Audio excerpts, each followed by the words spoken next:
Radio 2000 98.5 FM Community Program. सामाजिक हिंदी कार्यक्रम दर्पण आकाशवाणी 2098.5 FM।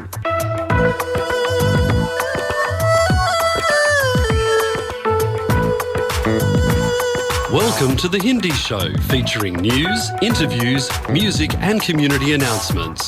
स्वागत है दर्पण हिंदी कार्यक्रम में। आप सुनेंगे समाचार, विचार, संगीत और सामाजिक सूचनाएं। Radio 2000 98.5 FM Multicultural Radio.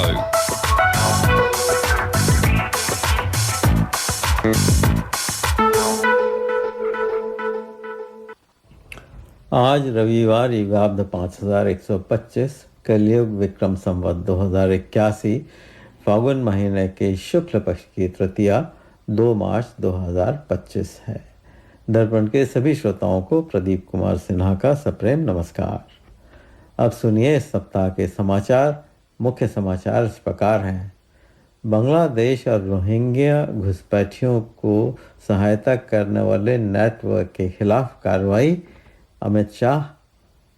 Delhi में स्वास्थ्य कर्मचारियों, दवाओं और उपकरणों की कमी तथा एक नींबू नीलाम हुआ 13,000 रुपए में। और अब सुनिए समाचार विस्तार से।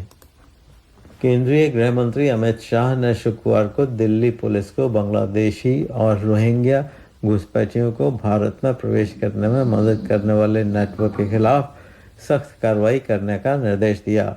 उन्होंने कहा कि यह राष्ट्रीय सुरक्षा का मुद्दा है और इससे सख्ती से निपटा जाना चाहिए।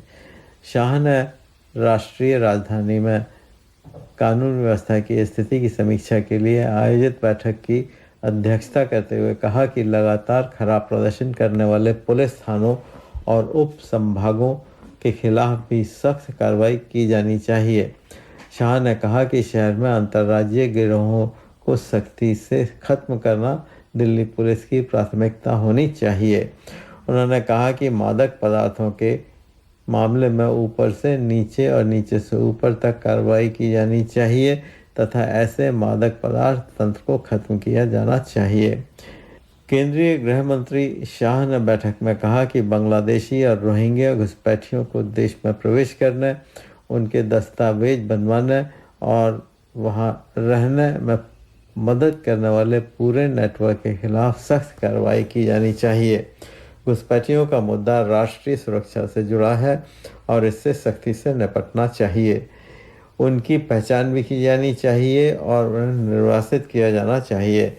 इस बैठक में दिल्ली की मुख्यमंत्री रेखा गुप्ता, दिल्ली के गृह मंत्री आशीष सूद, दिल्ली पुलिस आयुक्त संजय अरोड़ा और अन्य वरिष्ठ अधिकारी भी मौजूद थे। दिल्ली का स्वास्थ्य ढांचा कर्मचारियों, दवाओं और उपकरणों की कमी से जूझ रहा है। ये खुलासा शुक्रवार को विधानसभा में पेश की गई नियंत्रक एवं महालेखा परीक्षक की रिपोर्ट में किया गया है। रिपोर्ट में पूर्ववर्ती आम आदमी पार्टी सरकार की प्रमुख परियोजना मोहल्ला क्लिनिक में आवश्यक सुविधाओं की कमी की भी तस्वीर पेश की गई है। रिपोर्ट में स्वास्थ्य क्षेत्र के लिए निर्धारित कोष को खर्च न किए जाने का भी जिक्र किया गया है। इसमें कहा गया है कि 74 मोहल्ला क्लिनिकों की समीक्षा में पाया गया है कि किसी में भी सभी 165 आवश्यक दवाएं उपलब्ध नहीं थीं। सीएजी रिपोर्ट में मोहल्ला क्लिनिक में pulse oximeter, glucometer, x ray viewer, thermometer और ब्लड प्रेशर मॉनिटर जैसे आवश्यक उपकरणों की कमी का भी प्रकाश डाला। ये दूसरी सीएजी रिपोर्ट है जो सदन में पेश की गई है। दिल्ली आबकारी नीति पर एक रिपोर्ट पिछले मंगलवार को विधानसभा में पेश की गई थी। रेखा गुप्ता के नेतृत्व वाली भाजपा सरकार द्वारा पिछली आम आदमी पार्टी सरकार के प्रदर्शन पर 12 रिपोर्टें पेश की जानी हैं। वाणिज्य समाचार। वैश्विक बाजारों में भारी गिरावट के बीच शुक्रवार को शुरुआती कारोबार में सेंसेक्स और निफ्टी में गिरावट दर्ज की गई। बीएसई सेंसेक्स में 1414 अंकों से की गिरावट दर्ज की गई। वहीं निफ्टी 420 अंक गिर गया। सेंसेक्स 73,198 अंक पर आ गया, जबकि एनएसई निफ्टी 22,125 पर बंद हुआ। बताया जा रहा है कि 28 फरवरी को मार्केट खुलते ही निवेशकों के 4 लाख करोड़ रुपए से ज़्यादा डूब गए। इस सप्ताह दिल्ली सराफा बाजार बंद होने तक स्टैंडर्ड सोने का भाव 80,368 रुपये प्रति 10 ग्राम रहा। यूएस डॉलर की विनिमय दर थी 86 रुपये 39 पैसे और ऑस्ट्रेलियन डॉलर 53 रुपये 65 पैसे। तमिलनाडु के ईरोड जिले के एक गांव के मंदिर में अनुष्ठान में इस्तेमाल होने वाले एक नींबू की 13,000 रुपये में नीलामी हुई। मंदिर के अधिकारियों ने शुक्रवार को ये जानकारी दी। वार्षिक महाशिवरात्रि पर्व के अवसर पर कई वर्षों से चली आ रही परंपरा के तहत बिलक्केती गांव के पंचम थिन्नी वरुप्पा ईश्वरन मंदिर में बुधवार मध्य रात्रि सार्वजनिक नीलामी आयोजित की गई। श्रद्धालु मुख्य देवता की मूर्ति पर रखी गई पवित्र वस्तुओं के लिए बोली लगाते हैं, जिनमें एक नींबू, चांदी की एक अंगूठी और चांदी का एक सिक्का शामिल होता है। थंगराज नामक व्यक्ति ने 13,000 रुपये में नींबू खरीदा, जबकि आराचलूर के चिदम्बरम ने 43,100 रुपये में चांदी की अंगूठी खरीदी। इसी के साथ साप्ताहिक समाचारों का ये अंक यहीं समाप्त हुआ। आप सुन रहे हैं दर्पण हिंदी कार्यक्रम रेडियो 2000 FM 98.5 मेगाहर्ट्ज़ पर। आज आपके साथ स्टूडियो में हैं, हमारे साथ स्टूडियो में हैं सरिता सोनी जी, रंजना रमन जी और हमारे ख़ास मेहमान जिनकी आवाज़ आप सुन चुके हैं आधे घंटे पहले। तो उनसे बातचीत की जाएगी भजन के बाद। इसके अलावा हमारे पास कई सूचनाएं भी हैं। दर्पण हिंदी रेडियो कुटुंब के साथ होली मना रहे हैं 16 मार्च को पैरामेटा पार्क में। तो आपसे अनुरोध है कि उस डेट को सेव कर लें और होली में भाग लें। इसके अलावा हमारे पास एक और सूचना है, उसे हम आपको बाद में बताएंगे। इसके अलावा हमारे साथ कुछ खास मेहमान और आ रहे हैं दूसरे घंटे में, जो कि फ़िल्म अभी रिलीज़ हुई है, हिंदी विंदी चल रही है थिएटर्स में। उसकी शूटिंग सिडनी में ही हुई थी। उसके प्रोड्यूसर और उसके डायरेक्टर आ रहे हैं दूसरे घंटे में। उनसे बात होगी कि उन्होंने कैसे किया, किस बारे में है ये फ़िल्म वगैरह वगैरह। तो हमारा कार्यक्रम सुनते रहिए। इसके अलावा हम बीच बीच में आपसे बातचीत भी करते रहेंगे। अगर आप अपना संदेश हमें भेजना चाहते हैं तो हमारे व्हाट्सएप ग्रुप में आप भेज सकते हैं, या हमें फ़ोन पर भी मैसेज कर सकते हैं। कुछ ऐसा करिएगा कि अगर गीत चल रहा है उसके बीच में अगर आप मैसेज करेंगे तो हमें आसानी रहेगी। तो चलिए कार्यक्रम को आगे बढ़ाते हैं और सुनते हैं आज का विचार सरिता जी से। प्रदीप जी, बहुत ही सुंदर जानकारी। आज का हमारा जो कार्यक्रम है वो बहुत ही रोमांचक होने वाला है। और हमारा आज का विचार श्रोताओं के लिए, हमारी ये ज़िंदगी 3 पन्ने की है। पहला पन्ना जन्म और अंतिम पन्ना मृत्यु भगवान ने लिख दिया है। पहला जन्म और अंतिम मृत्यु के बीच में जो पन्ना है वो हम सभी को भरना है प्यार, विश्वास और मुस्कुराहट के साथ। तो इसी विचार के साथ हम अपना प्रोग्राम शुरू करते हैं। हे रोम रोम में बसने वाले राम,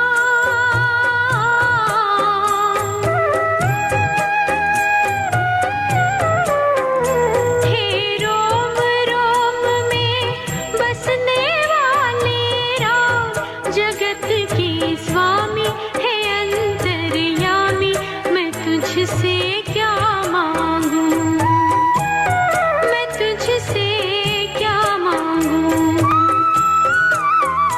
हे रोम रोम में बसने वाले राम।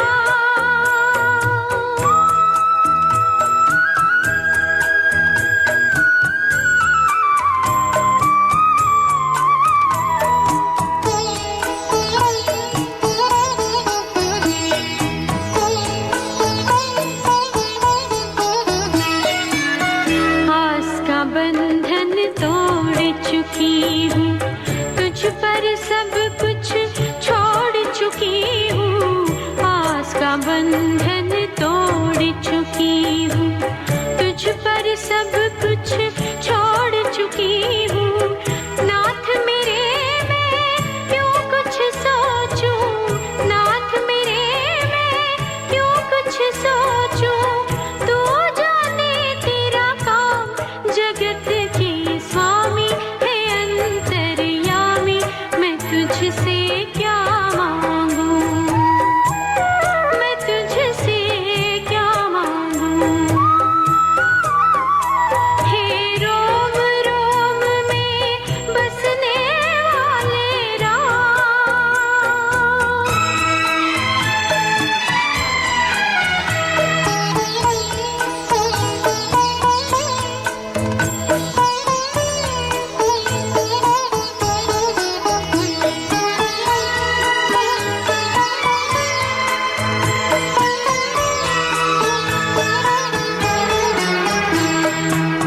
तेरे चरण की धूल जो पाए वो कंकर हीरा हो जाए।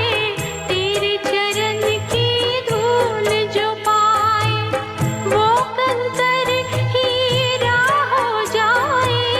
भाग मेरे जो मैंने पाया इन चरणों में धाम, जगत के स्वामी है अंतर्यामी, मैं तुझसे क्या मांगूं, मैं तुझसे क्या मांगूं। हे रोम रोम में बसने वाले राम,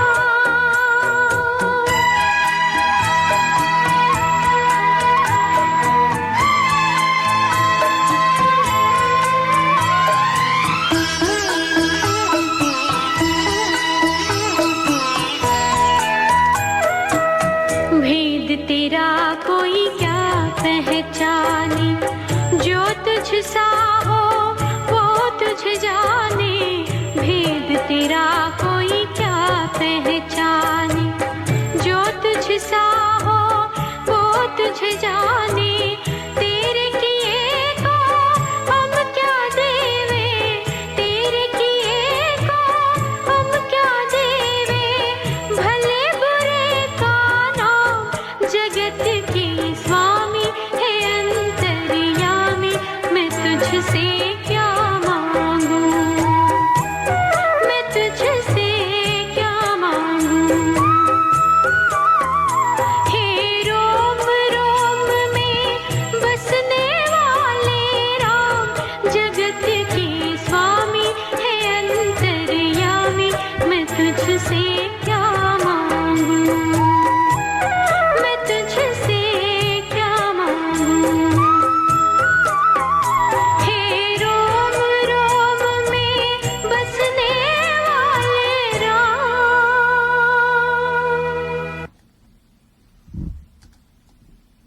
करी मास्टर ने कंप्लीट करी मिक्स बनाया, फिर उसको घर घर में देखो पहुंचाया। घंटों की कुकिंग को मिनटों में कर दिखाया। वाह वाह वाह बढ़िया खाना बन के आया। करी मास्टर ने जादू चलाया, करी मास्टर ने कंप्लीट करी मिक्स बनाया। करी मास्टर्स कंप्लीट करी mix available at all leading spice shops. ये था हमारे स्पॉन्सर करी मास्टर का संदेश। तो दोस्तों अब समय है कि हम अपने मेहमान, खास मेहमान श्री अभिजीत सरकार जी को इंट्रोड्यूस कर रहे हैं। अभिजीत जी, आप हमारे स्टूडियो में आए, आपका स्वागत है। नमस्कार श्रोताओं को। अभिजीत भाई, आप वैसे तो हमारे कार्यक्रम में कई बार आ चुके हैं, हमारे कार्यक्रम की शोभा बढ़ाई है और आज भी आए हैं। बड़ी अच्छी बात है, हमें बड़ा अच्छा लगता है कि आप जैसे कलाकार हमारे यहाँ आते हैं। आप के कई आयाम हैं, आप संगीत में तो परिपक्व हैं ही, इसके अलावा आप फिलैंथ्रोपिस्ट भी हैं और आप बहुत सारे काम करते हैं। वैसे तो हमारे जो रेगुलर लिसनर्स हैं उन्हें काफ़ी कुछ पता होगा, लेकिन हमारे कुछ नए लिसनर्स भी हैं जिन्हें आपके बारे में शायद इतना नहीं पता होगा। तो हम शुरू वहीं से करना चाहेंगे जिसमें हम जनरली अपने जो हमारे गेस्ट होते हैं उनसे बात करते हैं कि आप भारत में कहाँ से आते हैं और आपकी पर्टिकुलरली संगीत की शुरुआत कहाँ से हुई? हाँ जी, मैं हूँ अहमदाबाद से, गुजरात में। वहीं पे I was brought up there, और मेरी जो संगीत का जो जर्नी है वहीं से उसकी शुरुआत हुई, अहमदाबाद से। अच्छा, वैसे आपका कोलकाता से क्या संबंध है? कोलकाता में तो that is my birth place, तो जो मैं वाज बोर्न। अच्छा, लेकिन मैं 2-3 साल का था तब हम मूव हो गए वहाँ से, अहमदाबाद आ गए। अच्छा अच्छा। मैंने इसलिए पूछा क्योंकि नाम तो आपका बंगाली है ही, लेकिन ख़ास बात मुझे ये लगती है कि मैं जितने भी बंगाली लोगों को जानता हूँ उनका कला से बड़ा गहरा संबंध होता है, स्पेशली म्यूज़िक से। तो इसके बारे में आप कुछ कहेंगे? ये जो है मैं मानता हूँ ये कल्चरल चीज़ है कि जब आप बंगाली हाउस होल्ड में व्हेन यू ग्रोइंग अप, ये एक कल्चरल चीज़ है कि भाई कुछ गा लेते हैं या तो कुछ पोइट्री लिखते हैं, एक्टिंग करते हैं सारे। तो जैसे कि कलकत्ता में अगर आप शाम को निकलें रास्ते पर, तो वहाँ आपको दोनों तरफ से वो संगीत की वो धुन सुनाई देंगी आपको, या तो लोग प्रैक्टिस कर रहे हैं या गा रहे हैं। ये एक कल्चरल चीज़ है सोसाइटी में वहाँ पर।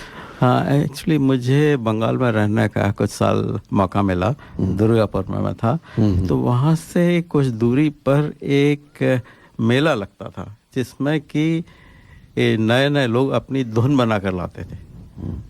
और ये है कि आपको अगर वहाँ जाएंगे तो आपका लगेगा बड़ा प्रिमिटिव सा सेटअप है, लेकिन वहाँ भी बहुत बड़े बड़े कलाकार मिलते हैं। तो ये है कि बड़ी अच्छी बात है। तो हम यहाँ से शुरू करेंगे कि आपके शुरू में आपने जब म्यूज़िक शोज़ करना शुरू किया तो आप ने पहले बताइए आपकी पढ़ाई कहाँ तक हुई? पढ़ाई भी वहीं से, अहमदाबाद से। पढ़ाई वहाँ से हुई? वहीं से। क्या किया आपने? मैंने मास्टर्स किया मैथमेटिक्स में। मैथमेटिक्स। तो मैथमेटिक्स और संगीत का क्या संबंध है? कुछ खास संबंध तो है नहीं, टेक्निकली थोड़ी चीज़ें हैं। अच्छा, तो मैथमेटिक्स चलता रहा और संगीत भी चलता रहा साथ में। आपने कुछ शो करने शुरू किए? हाँ जी, फर्स्ट टाइम जो स्टेज पर मैं गया तो 1975 में। तो देखें ये मेरा 50th ईयर हो गया स्टेज। उसके लिए बधाई आपको। Thank you. तो वो जेवियर्स कॉलेज में था तब मैं, और लोगों ने ये एनकरेज किया, फ्रेंड्स, कि आप जाके गाओ टैलेंट इवनिंग में, ऑडिशन करो आप। अच्छा। तो मुझे इतना शौक नहीं था गाने का। अच्छा। मैं सीखता था बचपन से, लेकिन इतना गाने का स्टेज वगैरह में मुझे इंटरेस्ट था नहीं। लेकिन वो लोगों ने कहा कि यार कैंटीन में बैठे थे, बोले नहीं याओ आज ऑडिशन है। अच्छा। तो मैं पहुंच गया और एक गाना गाया मैंने, बस 3-4 लाइन गाए। तो लोगों ने बताया जो ऑडिशन जज थे, कहा कि आप सेलेक्ट हो गए, आप तैयारी करो। प्रदीप जी, यहाँ पे मैं 1 मिनट के लिए आपको विराम देना चाहूंगी। क्या आपको वो 2-3 लाइनें याद हैं? 2-3 लाइनें वो जो 50 साल पहले गाई? हाँ जी, वो मैंने प्रदीप भाई को मैंने दिया हुआ है वो गाना। वो गाना वो बजाएंगे जो मेरा फर्स्ट गाना था 75 में। क्या आप हमारे अनुरोध पे 2 लाइनें अभी गा सकते हैं? नहीं, अभी तो नहीं है, सुबह की बात है, गला भी जरा बैठा हुआ है। लेकिन वो ठीक है, तो हम श्रोताओं को वो सुनाएंगे गाना। चलिए हम उसी से शुरुआत कर देते हैं। हाँ जी जी।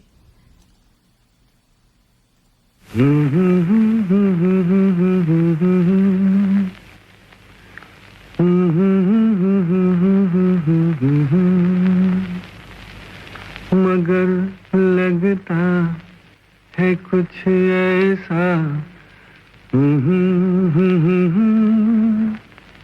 मिल गया, न तुम हमें जानो न हम तुम्हें जाने, मगर लगता है कुछ ऐसा मेरा हमदम मिल गया।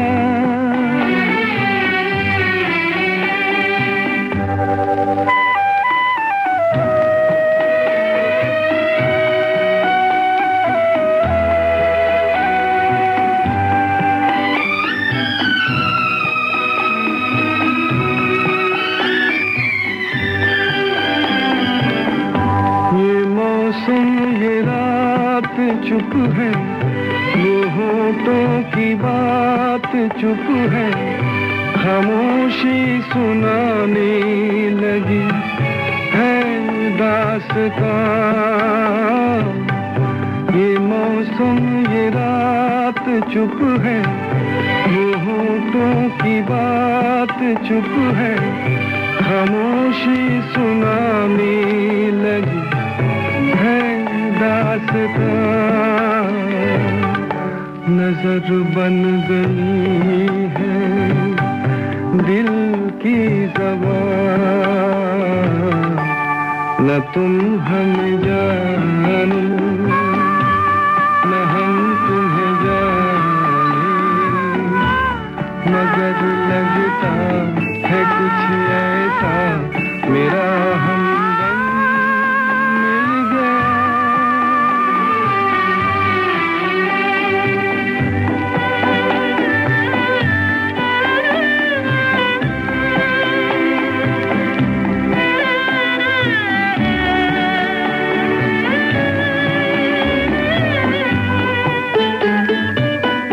मोहब्बत के मोड़ पे हम मिले, सबको छोड़ के हम धड़कते दिलों का लेके ये कारवां। मोहब्बत के मोड़ पे हम मिले, सबको छोड़ के हम धड़कते दिलों का लेके ये कारवां। चले आज दोनों जाने कहाँ, न तुम हमें जानो न हम तुम्हें जाने, मगर लगता है कुछ ऐसा मेरा हमदम मिल गया। तो अभिजीत भाई, ये गाना आपने गाया और आपका सिलेक्शन हो गया, इससे जुड़ी कुछ और यादें भी है आपकी? हाँ जी, याद ये है कि मैं मानता आई वाज क्वाइट लकी, क्योंकि मैं जब गा रहा था तो ऑडियंस में एक प्रोड्यूसर बैठे थे। अच्छा। जो स्टेज शोज करते थे उन दिनों में। अच्छा। तो इट्स अ मैटर ऑफ कि right place at the right time, ये हो गया मेरा। तो बस वो इंटरवल में मिलने आए मुझे और कहते कि वो बस हमारे प्रोफेशनल शोज आ रहे हैं कमर्शियल, तो आप ज्वाइन कर जाओ। अच्छा। तो उसी दिन, उसी वक्त, हाँ जी। तो ये गजब की बात हो गई, क्योंकि ये तो लक की बात है ना कि वो बैठे थे वहाँ पर। इससे जो हमारे यतींदर जी बात कर रहे थे, सिंक्रोसिटी मानी जा सकती है कि कुछ चीज़ें ज़िंदगी में ऐसी हो जाती हैं कि आपको नया मोड़ दे देती हैं। तो लोग उससे एस्ट्रोलॉजी से भी जोड़ना चाहेंगे, लेकिन कुछ लोग नहीं भी जोड़ना चाहते हैं। लेकिन कुछ ऐसी चीज़ें होती हैं ज़िंदगी में जो कि आपको नया मोड़ दे देती हैं। अच्छा, उसके बाद आपने गाना शुरू किया स्टेज पर। और प्रदीप जी जैसे बोलते हैं कि पहला ब्रेक जो होता है वो बहुत ही क्रिटिकल होता है आपके लाइफ में, क्योंकि वहाँ से आपको एक टर्न मिल जाती है। बिल्कुल। तो मैं सर आपसे ये पूछना चाहती हूँ कि आपने ये गाना कैसे सिलेक्ट किया? ये देखिए, हेमंत कुमार जो थे ओरिजिनल गाने वाले जो हैं वो कैलकाटा के हैं और मेरे पेरेंट्स भी बंगाली है, तो घर में इन्हीं के गाने बजते थे। अच्छा। और मेरे ये फेवरिट था हमारे घर में हेमंत कुमार के गाने। वो बंगाली तो बहुत सारे, किशोर कुमार भी बंगाली। हाँ, लेकिन ये जो है आइकॉनिक है। 50 साल पहले से किशोर कुमार से शायद। तो हाँ, तो घर पे तो मैंने जब गाना सिलेक्ट किया तो इसी नेचुरल था कि वो सिलेक्ट कर लिया। मैंने घर पे इतना सुनता था मैं बचपन से इनके गाने, हेमंत कुमार के गाने। अच्छा। तो इसी तरह से मैंने सिलेक्ट कर लिया। और हमारे टाइम पे वो देवानंद थे इसके हीरो फिल्म के। तो हमारे टाइम के तो वो गोल्डन हीरो थे। तो ये एक और बात है कि रोमांटिक बात हो गई। हाँ, तो इसलिए गाना सिलेक्ट किया मैंने। और क्या ये संगीत की जो परंपरा है वो परिवार में चल रही थी? हाँ जी, मेरे दोनों पेरेंट्स म्यूजिशियंस थे। हाँ, तो उन्हीं से इनिशियली तो उन्हीं से सीखा मैंने गाना। फिर आगे जाकर जैसा अभिजीत जी ने बताया कि अगर आप बंगाल में रात शाम को निकलें तो घरों में प्रैक्टिस की, म्यूजिक की, संगीत की आपको आवाज़ें आती हैं। तो आई गेस ये आपके कल्चर के साथ साथ आपके हम लोग कहते हैं ना रगों में है, खून में है जो संगीत है, तो ऐसा ही था कुछ, बिकॉज ऑफ माई पेरेंट्स, तो म्यूजिशियंस थे वो। तो इसके आगे चलकर आप ने पढ़ाई भी की और इस तरह के प्रोग्राम में शामिल भी हुए। कुछ परेशानी हुई बीच में कहीं? कुछ परेशानी तो ये थी कि देखिए उन दिनों जो फाइनेंशियल कंडीशन था बड़ा ख़राब था घर में। तो I was by the time मैं 19 साल का हो गया तो I was supporting my family financially. अच्छा, तो ये अच्छा हो गया कि कमर्शियल म्यूजिक लाइन में भी आ गया, तो पढ़ाई भी चलती रही और म्यूजिक से पैसे आते थे। अच्छा, इतना आ जाते थे कि परिवार का सपोर्ट? हाँ, जो भी हो सके, जो भी हो वो सारे म्यूजिक से आते थे। अच्छा, पढ़ाई का भी उस टाइम में शायद इतना खर्चा नहीं होता था? ना, नहीं होता था। प्लस में और ये था कि स्कॉलरशिप पे था मैं। अच्छा, स्टडीज में। अच्छा, तो यहाँ पे एक विरोधाभास मिलता है। नॉर्मली जो हमारे पेरेंट्स हैं वो हमें कहते हैं कि पढ़ाई पे ध्यान दो, ये गाना बजाना, खेल कूद, लेकिन अभिजीत जी की जीवन से हमें ये शिक्षा मिलती है कि संगीत है या खेल कूद है, ये वो सारी विधाएं हैं या वो सारी काबिलियत हैं जो आपको फाइनेंशियली भी सपोर्ट कर सकती हैं। देखिए, होता ये है कि आप सिर्फ पढ़ाई में लगे रहें उससे कुछ नहीं होता है ज़िंदगी में।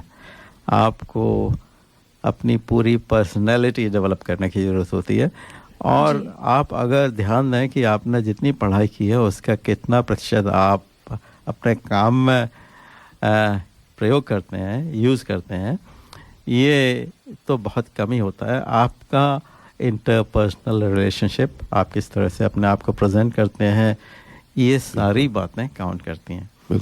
तो ये है कि जो पर्सनालिटी का है सिर्फ पढ़ाई से नहीं होता है, आपको और भी चीज़ों पर ध्यान देना चाहिए।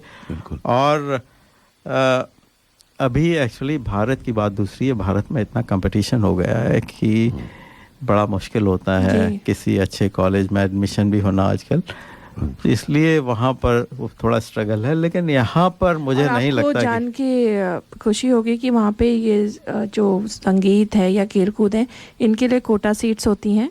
तो अगर कोई छात्र या छात्राएं जिनमें ये विशेष गुण हो, जो संगीत से या खेल कूद के क्षेत्र से संबंध रखते हों, तो उनको अलग से एडमिशन के लिए वहाँ पे रिजर्व सीट्स मिल जाती हैं। और 50 साल पहले के संदर्भ में तो शायद हम लोग सोच भी नहीं पाए, लेकिन अगर हम 20-25 साल 30 साल पहले जाते हैं तो उस समय भी हम लोग देखते हैं कि जो इंडिया में खास करके ये रहता है अभिभावकों का कि आप पढ़ाई पे ध्यान दो, ये सब चीज़ें नहीं करनी है, क्योंकि करियर बनाना। और अब नहीं है ऐसा, अब नहीं है, ये बहुत अच्छी बात है। हाँ, लेकिन जिस समय में अभिजीत जी ने स्ट्रगल किया है, मैं चाहूँगी कि वो ये थोड़ा सा अपने सफ़र के बारे में बताएं, क्योंकि कई नौजवान जो इस तरह की हॉबी रखते हैं उनकी हॉबी मर जाया करती है, क्योंकि करियर के पीछे इतना ज़्यादा भागना पड़ता है कि शायद वो फ्लॉरिश ही नहीं हो पाता है। देखिए, कॉम्पिटिटिव वर्ल्ड है, तो उसमें म्यूज़िक ये ऐसी चीज़ है, ये एनी आर्ट, कोई म्यूज़िक हो या पेंटिंग वगैरह हो, इस पर ये आप नहीं बोल सकते कि मेरे सारे पैसे या इनकम वहीं से हो गई, बड़ा मुश्किल है उससे। तो इसलिए स्टडीज़ ज़रूरी है, बहुत ज़रूरी है, मैं मानता हूँ। लेकिन इसका मतलब ये नहीं है कि स्टडीज़ करने तो ये चीज़ें भूल जाए। तो जैसे कि प्रदीप जी ने कहा कि फॉर कंप्लीट पर्सनालिटी की डेवलपमेंट के लिए दूसरी चीज़ें करनी चाहिए ज़रूर, और जो कि ऑस्ट्रेलिया में बहुत अच्छा है कि आप कुछ भी कर लो। लोग मेडिसिन करते हैं लेकिन साथ में म्यूजिक का भी मास्टर्स डिग्री करते हैं, तो ये गजब की चीज़ है। तो ऑस्ट्रेलिया को कहाँ देखते हैं सर? आपकी कर्मभूमि ऑस्ट्रेलिया है या अहमदाबाद है? आप उसको थोड़ा सा बताएं। देखिए, मुझे यहाँ 35 साल हो गए, मुझे 35 ईयर्स। तो अब तो यही मेरी कंट्री है, यहीं पे मेरे माई डॉटर इज़ हियर, मेरे ग्रैंड किड्स सारे यहाँ पे। तो वैल्यूज़ बहुत अच्छे हैं यहाँ पर।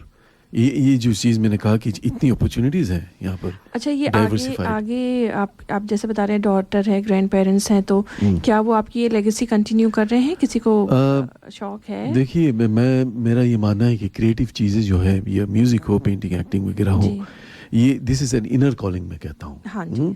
आप कितना भी फोर्स करें, सिखाएं, टेक्निकली सिखाएं लोगों को, जब तक कि ना वो दिल से बात निकले तब तक ये इंसान कलाकार नहीं बन सकता। कभी नहीं, कभी। वो करते हैं, मेरे जो ग्रैंड किड्स हैं स्कूल में music, one of them is very good, तो कई इंस्ट्रूमेंट्स बजाती हैं, वो करती हैं, लेकिन उनको खुद डेवलप करना चाहिए जैसे बड़े होते जाए। तो अभिजीत भाई, आप ये तो सब समाज की सेवा भी कर रहे हैं इसके साथ साथ, और आपके जो कार्यक्रम होते हैं उसका जो प्रोसीड्स आती है वो कैंसर फाउंडेशन को आप डोनेट भी करते हैं जी। तो बड़ी अच्छी बात है। और इसके अलावा हम अपने श्रोताओं को बता दें कि आज के जो शुरू के सारे गीत हैं वो अभिजीत जी द्वारा दिए गए हैं, तो हम कहिए तो आपका एक और गीत ज़रूर ज़रूर। हाँ जी, बहुत सुंदर सा गीत है और इसके बारे में हमारे अभिजीत भाई गीत के बाद जब ख़त्म होगा तब बताएंगे। बेकरार करके हमें यूं न जाइए, आपको हमारी कसम लौट आई। बेकरार करके हमें यूं न जाइए, आपको हमारी कसम लौट आई।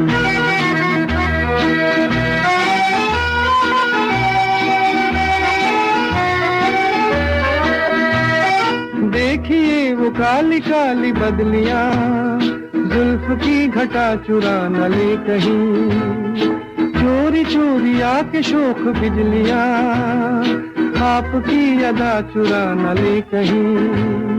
यूं कदम अकेले न आगे बढ़ाइए, आपको हमारी कसम लौट आई।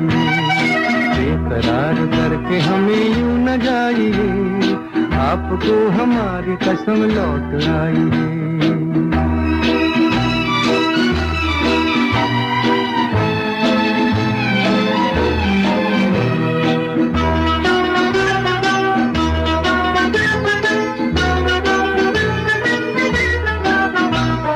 देखिए गुलाब की वो डालियां, बढ़ के चूम लेना आपके कदम। देखिए गुलाब की वो डालियां, बढ़ के चूम लेना आपके कदम। खोए खोए भंवर भी है बाग में, कोई आपको बना न ले सनम। बहकी नजरों से खुद को बचाइए, आपको हमारी कसम लौट आई। बेकरार करके हमें यूं न जाइए, आपको हमारी कसम लौट आई।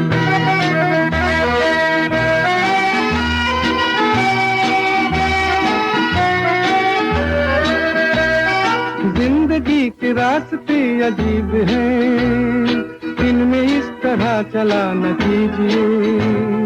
खैर है इसी में आपकी हुजूर, अपना कोई साथी ढूंढ लीजिए। सुन के दिल की बात यूं न मुस्कुराइए, आपको हमारी कसम लौट आई। बेकरार करके हमें यूं न जाइए, आपको हमारी कसम लौट आई। बेकरार करके हमें यूं न जाइए, आपको हमारी कसम लौट आई।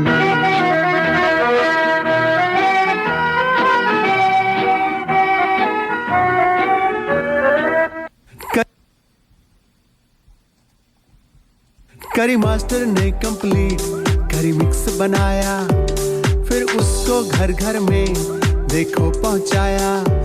घंटों की कुकिंग को मिनटों में कर दिखाया। वाह वाह वाह बढ़िया खाना बन के आया। करी मास्टर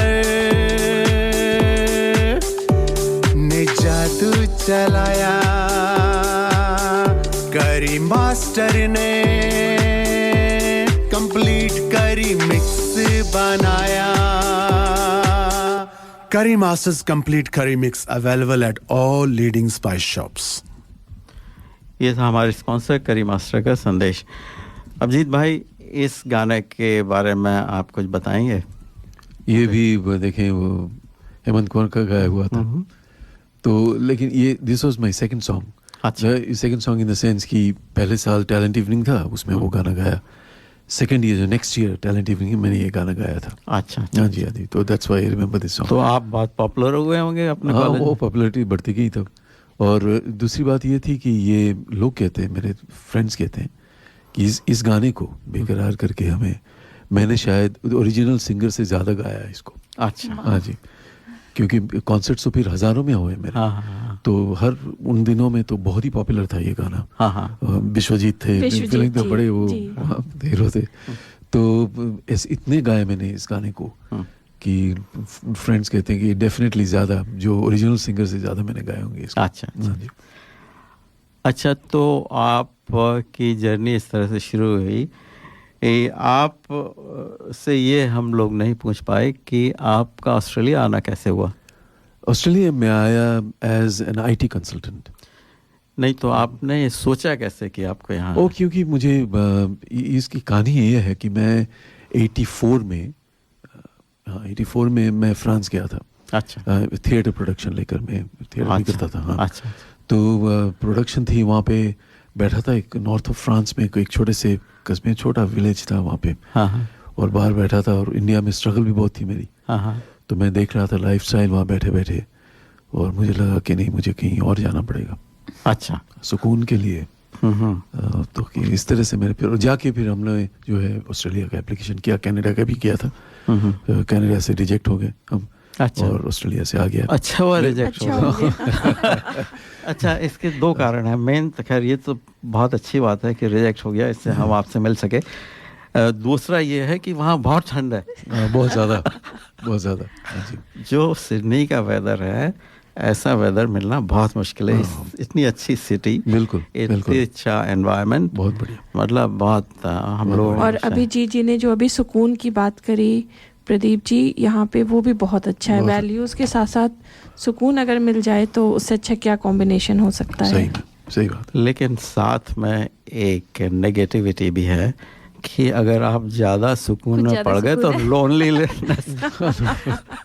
उसके लिए संगीत है, रेडियो है, रेडियो दर्पण है, हम सभी हैं। नहीं, होता ये है कि कभी कभी आदमी अपने सर्कमस्टांसेस की वजह से, किसी भी वजह से किसी से मिलना नहीं चाहता है, कहीं जाना नहीं चाहता, तो उस प्रदीप जी उसे सुकून नहीं कहते हैं, उसे टेंशन कहते हैं। नहीं, टेंशन है, हो जाता है, डिप्रेशन है, हो जाता है।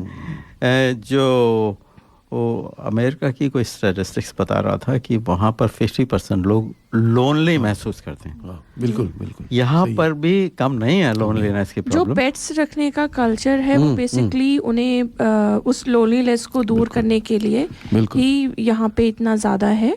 So I agree with you. But हाँ, अभी जी ने जो बोला कि यहाँ पे जो सुकून है और यहाँ की जो कुछ वैल्यूज़ हैं, यहाँ पे बहुत अच्छी चीज़ें हैं, तो आई एग्री विद हिम। आपके यहाँ आने के साथ साथ मैं एक चीज़ थोड़ा सा पर्सनल जानना चाहूँगी कि इसमें आपकी अर्धांगिनी, आपकी वाइफ का, आपकी संगीत की जो ये पूरी जर्नी है, कितना योगदान रहा, और आपका कौन सा गाना उनको बहुत पसंद है और आपको अच्छा लगता है उनको उनके लिए गाने के लिए? और उससे ज़्यादा क्या उन्होंने आपको सपोर्ट किया? क्योंकि बहुत बार ऐसा होता है कि आप ये म्यूज़िक की तरफ ना जाएं, करियर की तरफ ध्यान दें, उसमें वाइफ और हस्बैंड का भी काफ़ी योगदान होता है उस तरफ। बहुत होता है। देखिए, पहली बात तो ये है कि नॉट द फर्स्ट सॉन्ग, लेकिन जो सेकंड बेकरार जो मैंने जब गाया तब वो इसी कॉलेज में थे हम। अच्छा। तो तब वो तो उसने सुना था, वो ऑडियंस में थी वो तब। कि share just come pre made करना पड़ता है ना, प्री मेडिसिन में, तो वो जेवियर्स कॉलेज में थी, तो वो ऑडियंस में थी। वो एक पहली बात तो ये हिस्टोरिकल बात है। नहीं, उनके देखिए, अगर पार्टनर का सपोर्ट नहीं होता है, फैमिली का पार्टनर का, तो क्या आर्टिस्ट के लिए बड़ा मुश्किल है। क्योंकि हम लोग पहले, अब तो इतना नहीं है, लेकिन पहले तो रातों रात जाके काम करते थे, प्रैक्टिस करते थे, 8-8 घंटे बैठते थे रात को स्टूडियो में प्रैक्टिस करते थे।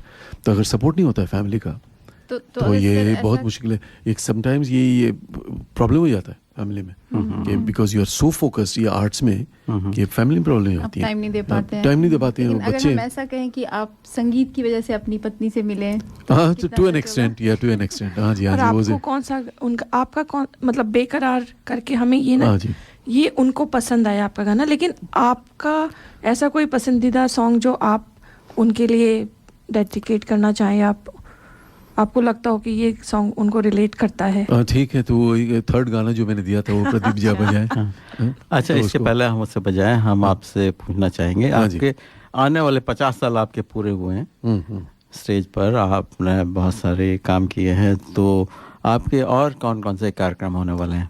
कुछ कॉन्सर्ट्स आ रहे हैं अभी। एक 13 अप्रैल को है, अच्छा, संडे को। दैट्स इंटरेस्टिंग, क्योंकि हम लोग ने जो है म्यूजिशियन सारे ऑस्ट्रेलियन है फ्रॉम द चैम्बर ऑर्केस्ट्रा, तो जो सिम्फनी में बजाते हैं दैट्स तो ऑर्केस्ट्रेशन वो है सारे यहाँ के, लेकिन गाने जो है हमारे। हाँ जी, तो और आप गाने वाले सर? हाँ, उसमें मैं भी हूँ, और सिडनी के हम लोगों ने सिलेक्ट किए हैं 8 वॉइसेस, द बेस्ट जो है सिडनी के सारे हैं उसमें।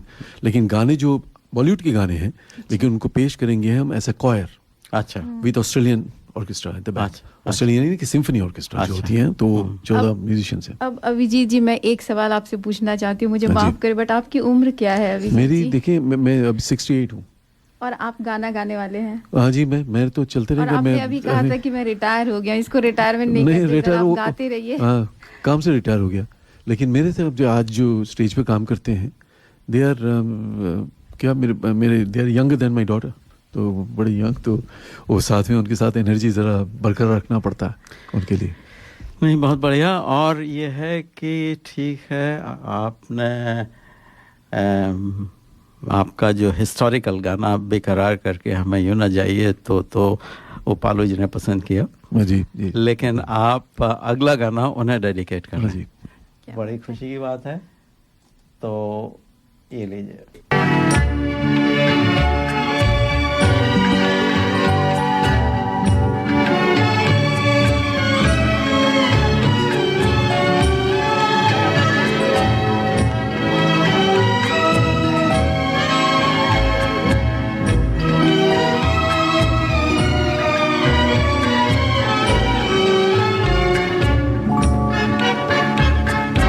याद किया दिल ने कहाँ हो तुम, घूमती बहार है कहाँ हो तुम, प्यार से पुकार लो जहाँ हो तुम, प्यार से पुकार लो जहाँ हो तुम, याद किया दिल ने कहाँ हो तुम, घूमती बहार है कहाँ हो तुम, प्यार से पुकार लो जहाँ हो तुम, प्यार से पुकार लो जहाँ हो तुम।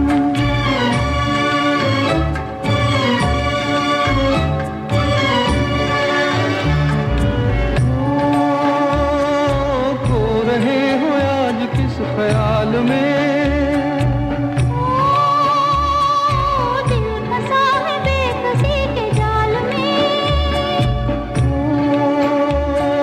खो रहे हो आज किस ख्याल में,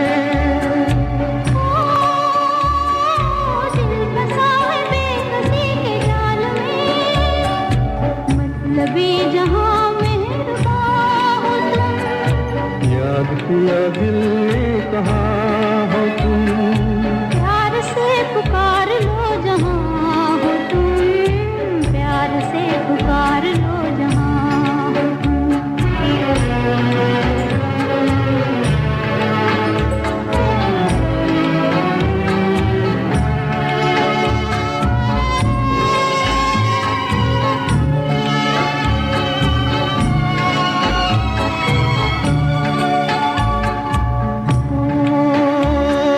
रात ढल चुकी है सुबह हो गई, मैं तुम्हारी याद लेके खो गई, रात ढल चुकी है सुबह हो गई, मैं तुम्हारी याद लेके खो गई, अब तो मेरी दास्तां हो तुम, याद किया दिल ने कहाँ हो तुम, प्यार से पुकार लो जहाँ हो तुम, प्यार से पुकार लो जहाँ हो तुम।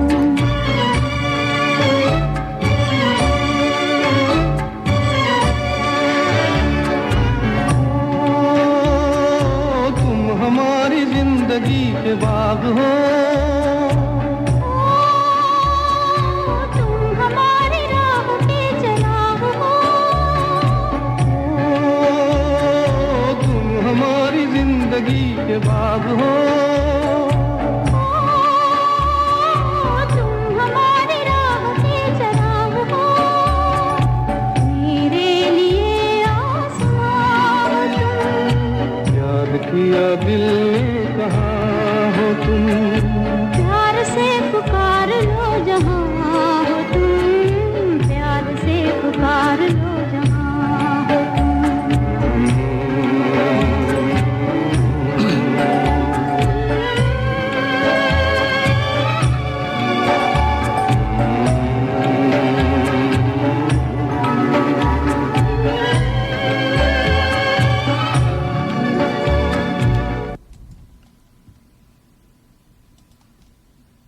करी मास्टर ने कंप्लीट करी मिक्स बनाया, फिर उसको घर घर में देखो पहुंचाया। घंटों की कुकिंग को मिनटों में कर दिखाया। वाह वाह वाह बढ़िया खाना बन के आया। करी मास्टर ने जादू चलाया। करी मास्टर ने कंप्लीट करी मिक्स बनाया। करी मास्टर्स कंप्लीट करी mix available at all leading spice shops. ये था हमारे स्पॉन्सर करी मास्टर का संदेश। यतिन जी का एक सवाल आया है अभिजीत जी के लिए कि क्या आज के समय में भी बंगाल की गलियों में संगीत का वही माहौल आपने कभी महसूस किया है जब आप वापस गए हैं वहाँ पे? अभी भी मेरे दोस्त जो वहाँ रहते हैं वो कहते हैं कि अभी वही माहौल है, क्योंकि वो कल्चरल चीज़ है ना, तो वही जारी है अभी फॉर जनरेशंस। अभी भी म्यूज़िक में उतना ही फोकस है, लोग अभी भी बैठ के सीखते हैं, वहाँ बहुत सीखना बहुत ज़रूरी है तो वो सीखते हैं। और आज भी आप जाओ कुछ घरों में तो वही म्यूज़िक की आवाज़ें आती रहती हैं। शैलजा जी ने शेयर किया है कि आपके बारे में हम सिर्फ म्यूज़िक के बारे में बात ना करें, उसके अलावा भी जो आपकी पर्सनालिटी में बहुत सारी चीज़ें, जैसे मैथ्स के बारे में बात कर रहे थे और आईटी कंसल्टेंट आप यहाँ पे आए थे, और स्टेज पर भी किया है आपने काम जी थिएटर में, तो उसके बारे में बताइए। थिएटर देखें, मैं जब छोटा था 6-7 साल का था तब एक प्रोडक्शन हुआ वहाँ पे कैलकाटा में, कोई बड़े डायरेक्टर ने उसको प्रोड्यूस किया और मैं उसमें लीड रोल था मेरा। अच्छा। हाँ, तो अब मैं जब कर रहा था स्टेज पे तो ऑडियंस में कुछ आपने मृणालिनी साराभाई, मल्लिका साराभाई का नाम सुना होगा, जो विक्रम सर, तो उनके थिएटर सेक्शन के लोग बैठे हुए थे, देखने आए थे। अच्छा। तो उसके बाद वो मेरे पेरेंट्स से जाके मिले कि बोले लड़का बड़ा अच्छा एक्टिंग करता है, इसको आप हम ले जाएं ट्रेनिंग के लिए।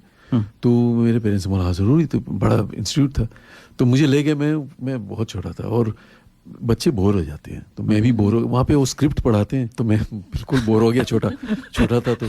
और लेकिन बिल्कुल एक I was looking out of the window, तो सामने एक लेडी थी जो कि बड़े मैरियोनेट पपेट्स होते हैं ना, स्ट्रिंग पपेट जो होते हैं, तो शी वाज ऑपरेटिंग और मैं देख के मैंने बोला ये तो बहुत अच्छी कठपुतलियाँ बोलते हैं, लेकिन वो मैरिनेट्स तो जो कि यूरोपियन चीज़ें और बहुत एडवांस्ड है, और वो पपेट्स चला रही थी। तो मुझे बड़ा इंटरेस्ट हो गया। मैंने जाके अपने मम्मी डैडी से कहा कि भाई मुझे वो एक्टिंग नहीं करना है, और मुझे वो सीखना है जाके, हाँ पपेट सीखना है। तो मेरे पेरेंट्स उनके पास ले गए और वो लेडी जो थी उनका नाम था Meher Contractor, one of the world's greatest puppeteers वो थी वहाँ पे। तो उन्होंने मुझे ट्रेनिंग दिया, छोटा था तब से, और उनके साथ में ट्रैवल किया मैंने इंटरनेशनल थिएटर फेस्टिवल्स में। फ्रांस गया, मैं ईरान में था, तो इस तरह से थिएटर शुरू किया मैंने। और बाद में तो अभी मैंने प्लेज भी बहुत लिखे, मेरे सिडनी में भी प्रोड्यूस हुए हैं प्लेज मेरे लिखे हुए। तो अच्छा, तो इसके बाद आपने पपेट शो तो नहीं किया शायद? बहुत किया, इंडिया में उनके साथ ट्रैवल बहुत किया मैंने। यहाँ पे नहीं किया मैंने, यहाँ नहीं किया। यहाँ क्यों नहीं किया? ये क्योंकि वो उसके लिए वो गेटअप चाहिए। ऑडियंस तो ठीक है, वो ऑडियंस तो आ जाएगी जो, लेकिन वो बनाना पड़ता है उसको, ये मुश्किल है। ये सिर्फ एक पपेट बनाने बहुत मुश्किल है वो। मतलब बहुमुखी प्रतिभा के धनी है और शैलजा जी ने एक बहुत अच्छी बात कही है कि कभी कभी आपकी और हेमंता विश्व शर्मा हेमंता जी की आवाज को अलग करना मुश्किल हो जाता है। हाँ, वो पहले उनके गाने बहुत गाता था, इसलिए। आप अभी जिस प्रोग्राम की बात कर रहे थे जो 13 अप्रैल को होने वाला है, उसके बारे में थोड़ी और जानकारी हमारे श्रोताओं को। हाँ जी, तो 13 अप्रैल को जो कंजर्वेटोरियम ऑफ म्यूजिक में है, सिटी में जो है म्यूजिक कॉलेज है, उसी में कॉन्सर्ट है इसका।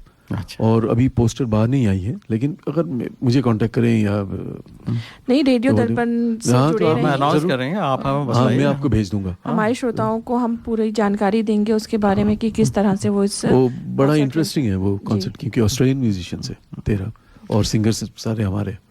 नहीं, बड़ी अच्छी बात है भाई, आप इतना काम कर रहे हैं। आजकल तो वैसे बहुत सारे प्रोग्राम होने लगे हैं, तो हमारा अनुरोध रहेगा हमारे लिसनर से या उनके जो दोस्त हैं, परिवार वाले हैं, अगर किसी को लोनलीनेस लगती है तो इन कार्यक्रम में जाए। हाँ जी, जरूर। जाके जाइए, लोगों से मिलिए, बातचीत करिए, जबरदस्ती लोगों को पकड़ कर उनसे बात करिए। बिल्कुल। क्योंकि आपके जो भी सर्कमस्टांसेस हैं, देखिए यहाँ पर मनी की प्रॉब्लम तो नहीं हुई किसी को, मुझे नहीं लगता, लेकिन यह कि इमोशनल प्रॉब्लम हो सकती है। इमोशनल प्रॉब्लम को भी शायद किसी अच्छे दोस्त से आप डिस्कस करिए, थोड़ा सा उसकी शुरुआत वो रेडियो दर्पण को सुनने से कर सकते हैं। बिल्कुल बिल्कुल। यहाँ आकर हमें बताइए कि आपकी क्या परेशानी है। जी, आप हमसे संपर्क करिए, हम आपको स्टूडियो में बुलाएंगे, आपसे बातचीत करेंगे। और अगर आप एनोनिमसली अपनी बात कहना चाहते हैं, वो भी हम कर सकते हैं स्टूडियो से, कि आप का नाम लिए बिना आप हमसे बातचीत करिए हम लोगों को। और अगर आने में कंफर्टेबल नहीं है तो क्या प्रदीप जी वो रिकॉर्ड करके भी भेज सकते हैं अपनी बातें, अपने इमोशंस? बिल्कुल भेज सकते हैं, बिल्कुल तो भेज ये सकते भी हैं। एक बहुत अच्छा जरिया है लोगों से जुड़ने का, उनसे बातें करने का और एक नॉर्मल लाइफ में वापस आने का। इसी के साथ प्रदीप जी, आप कुटुंब जो हमारा होली होने वाला है उसके बारे में एक बार फिर से हमारे श्रोताओं को थोड़ी जानकारी दे सकते हैं क्या? हाँ, बिल्कुल दे सकते हैं। कुटुंब हमारा हो रहा है 16 तारीख को पैरामेटा पार्क में। इसके बारे में आपको बताने की ज़रूरत नहीं है कि पार्किंग की कोई प्रॉब्लम नहीं है, हम सूखे रंगों का उपयोग करेंगे। और इसके अलावा हम एक बात और कहना चाहते हैं कि ये पॉटलक पार्टी होगी, मतलब ये कि आप अपना अपना एक प्लेट बना कर लाएंगे और हम सब लोग शेयर करेंगे। लेकिन आपकी रिस्पॉन्सिबिलिटी ये है कि आप अगर दूसरे की डिश को चखना चाहते हैं, उसमें से कुछ लेना चाहते हैं, तो इसका ध्यान रखिए कि आपको किसी चीज़ से एलर्जी तो नहीं है। जी। अब यहाँ पर आकर मुझे बड़ा स्ट्रेंज लगता है कि ये पीनट एलर्जी तो ग्लूटेन बहुत एलर्जी। भयंकर है। पीनट? हाँ हाँ, पीनट एलर्जी। तो इस बात का ध्यान रखिए, क्योंकि हम इस बात की रिस्पॉन्सिबिलिटी नहीं ले सकते कि आपने किसी का खाना खाया, उसमें पीनट था, आपको एलर्जी हो गई, आपको कुछ हो गया। तो अपना स्वास्थ्य का आपको खास ध्यान रखने की ज़रूरत होती है इस तरह के कार्यक्रम में। आपके लोलीनेस का ध्यान हम लोग रखेंगे और अपने सेहत का ध्यान आप लोग खुद रखिएगा। और अगर आप वहाँ पर आकर गीत संगीत को बजाना चाहते हैं या आप गाना गाना चाहते हैं, तो आपको पूरा मौका दिया जाएगा। हालांकि हमारा जो म्यूज़िक सिस्टम है इतना बड़ा तो नहीं है, लेकिन हम लोग छोटे से ग्रुप में उससे गीत गाकर, और अगर आप नाचना चाहें तो हम आपको रोकेंगे नहीं, आपका साथ दे सकते हैं। तो और प्रदीप जी, बच्चों के लिए क्या कुछ रहेगा वहाँ पर? क्योंकि कभी कभी ऐसा होता है कि बड़े एंजॉय कर रहे होते हैं और बच्चे बोर होने लगते हैं, तो ऐसा नहीं है, मुझे पता है रंगों कुछ में बच्चे बोर नहीं होंगे। तो वहाँ रंग है, शायद कुछ सूखे रंग रहेंगे। रंग रहेंगे। और ऐसा है कि हम सुझाव भी लेना चाहेंगे अपने श्रोताओं से और आप लोगों से भी, कि आप लोग बताएं कि क्या क्या किया जा सकता है। वैसे होली का त्यौहार तो ऐसा होता है कि सब लोग मज़े करते हैं, एक दूसरे पर रंग लगाते हैं, फ़ोटो खींचते हैं।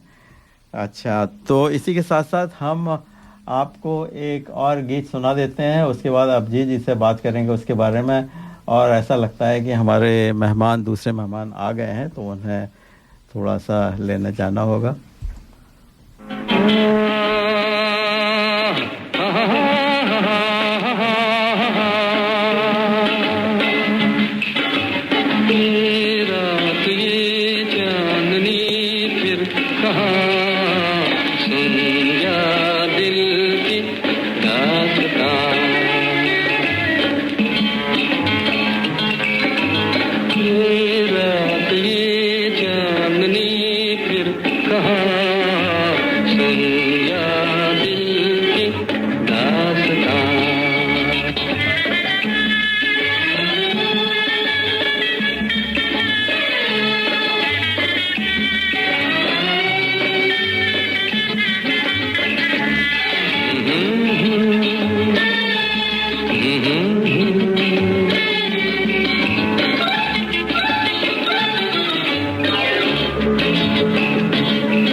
दोस्तों, हमारी बातचीत जारी है अभिजीत जी से। अभिजीत भाई, अपने प्रोग्राम के बारे में बताइए।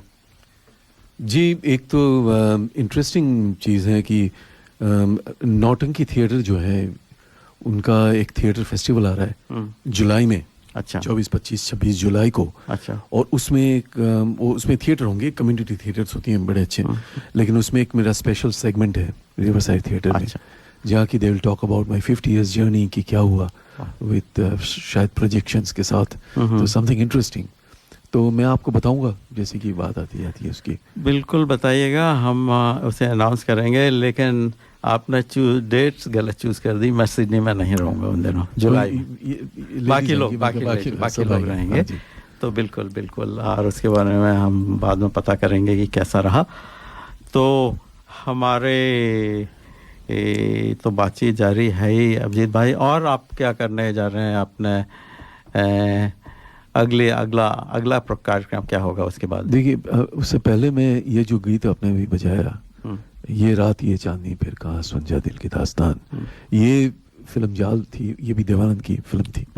लेकिन इसका एक अच्छा एनेक्डोट है मेरे पास कि अहमदाबाद में मेरे ख्याल से लेट 70s में था या अर्ली लेट 70s में, आई वाज कॉल्ड, मैंने ये गाना देवानंद साहब के सामने गाया मैंने। अच्छा। हाँ जी, उनका बर्थडे था। अच्छा। तो मेरे 4-5 सिंगर वो लोगों ने प्रोड्यूसर्स ले गए थे। बड़ा कॉन्सर्ट था, बहुत बड़ा। वो बैठे थे और उनके ही फिल्म के गाने हमने उनको सुनाए। अच्छा। तो ये गाना वो लिस्ट में था जो मैंने उनके लिए गाया था। बहुत अच्छी बात है। और इसके अलावा हम आपका अगला गीत भी सुना देते हैं। जरूर जरूर।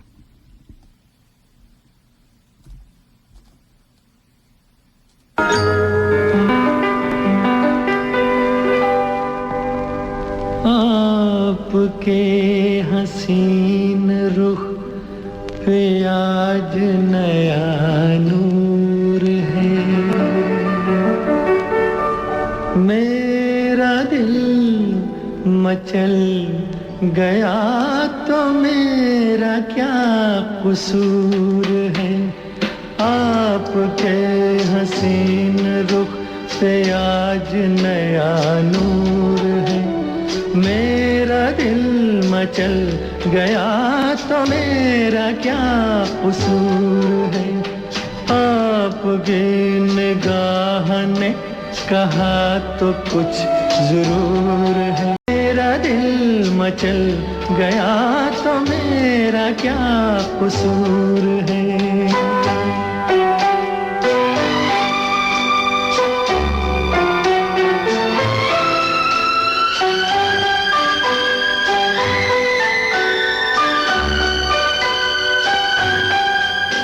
खुली लटों की छाँव में खिला खिला ये रूप है,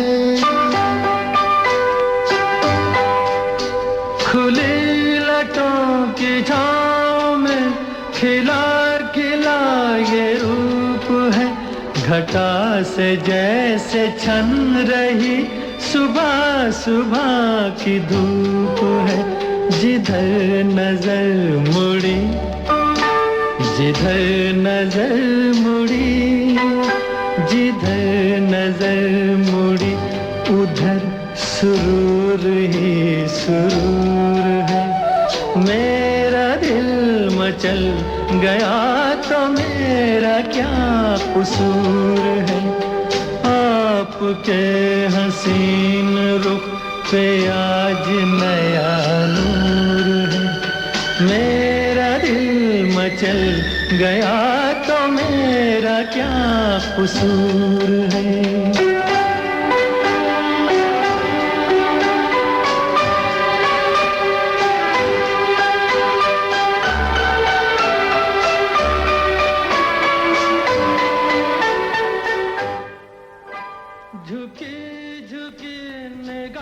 अभिजीत भाई, आप कुछ बताने वाले थे एक प्रोग्राम के बारे में। और ये जी देखिए, ये एक खास प्रोग्राम है जो अगले महीने कर रहे हैं, मेरे स्टूडेंट्स कर रहे हैं, टू मार्क माई 50th। लेकिन ये गाने वगैरह इसमें है नहीं। अच्छा। ये समथिंग डिफरेंट। अच्छा। तो उन्होंने जो है मेरे पुराने फोटोग्राफ्स और वीडियोस अच्छा मंगाए हैं अच्छा और वो प्रोजेक्ट करेंगे। अच्छा और ये क्वेश्चन एंड आंसर होगा ऑडियंस के साथ। अच्छा ये समथिंग वेरी डिफरेंट। तो ये कर रहे हैं वो 14 को next month. I am looking forward. मुझे कुछ पता नहीं हो क्या करेंगे, अच्छा अच्छा इतना ही पता है अच्छा कि वो इन्वेस्टिगेशन होगा मेरी लाइफ में 50 साल का। Should be interesting. नहीं, बहुत बढ़िया होगा और हम आना चाहेंगे उस प्रोग्राम में। जरूर बताइए। जरूर प्रदीप जी, बताइएगा। मैं आपको जरूर बताऊंगा। तो हाँ जी, उसमें क्या ऑडियंस के भी क्वेश्चन लेने हाँ वाले? ऑडियंस के क्वेश्चन होंगे तो वो वीडियोस फोटोग्राफ्स बताएंगे और यू कैन आस्क एनीथिंग कि क्या होने वाला है, कैसा है, हिस्ट्री क्या है। गया तो मेरा क्या कसूर है,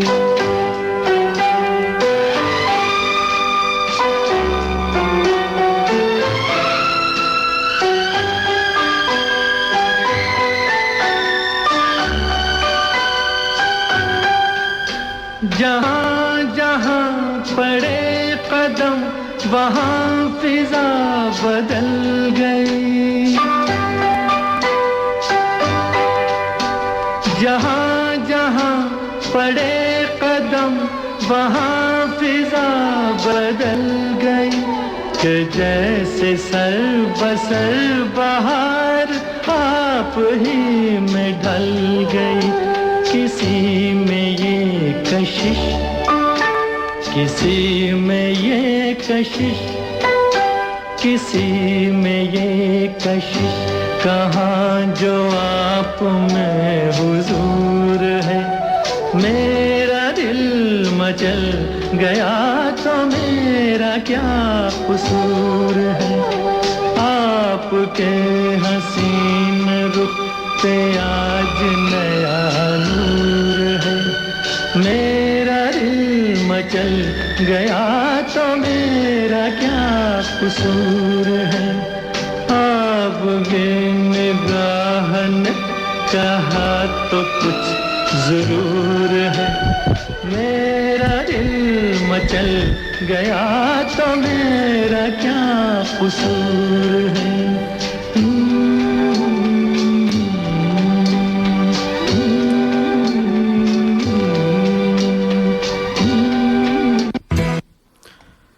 तो दोस्तों, जैसा हमने आपको बताया था कि हमारे साथ खास मेहमान आए हुए हैं।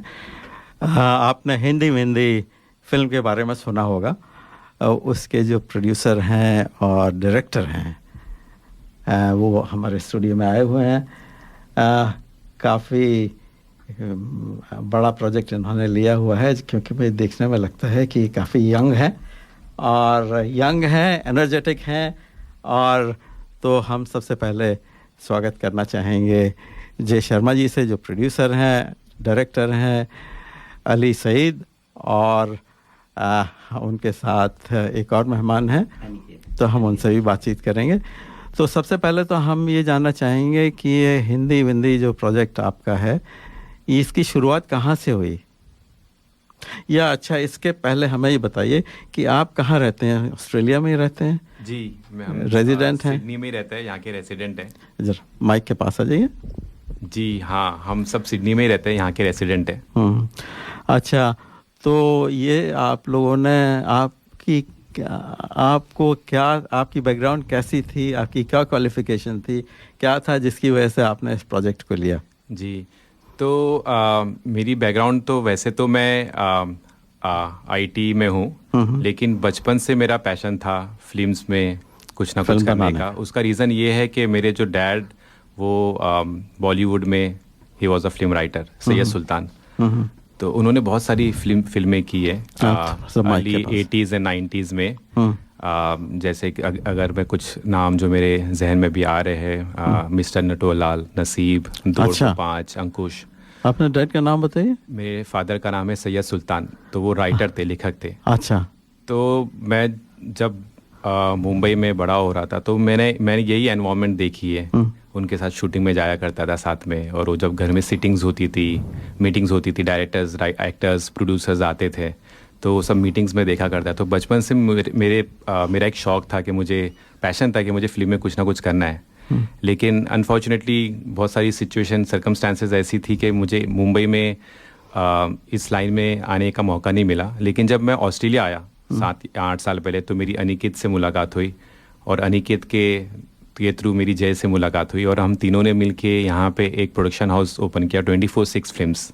वो 24/6 फिल्म्स का नाम का रीज़न क्या है वो भी मैं अनिकेत या जय आपको थोड़े टाइम में बताएंगे, उसका बहुत ही इंटरेस्टिंग रीज़न है।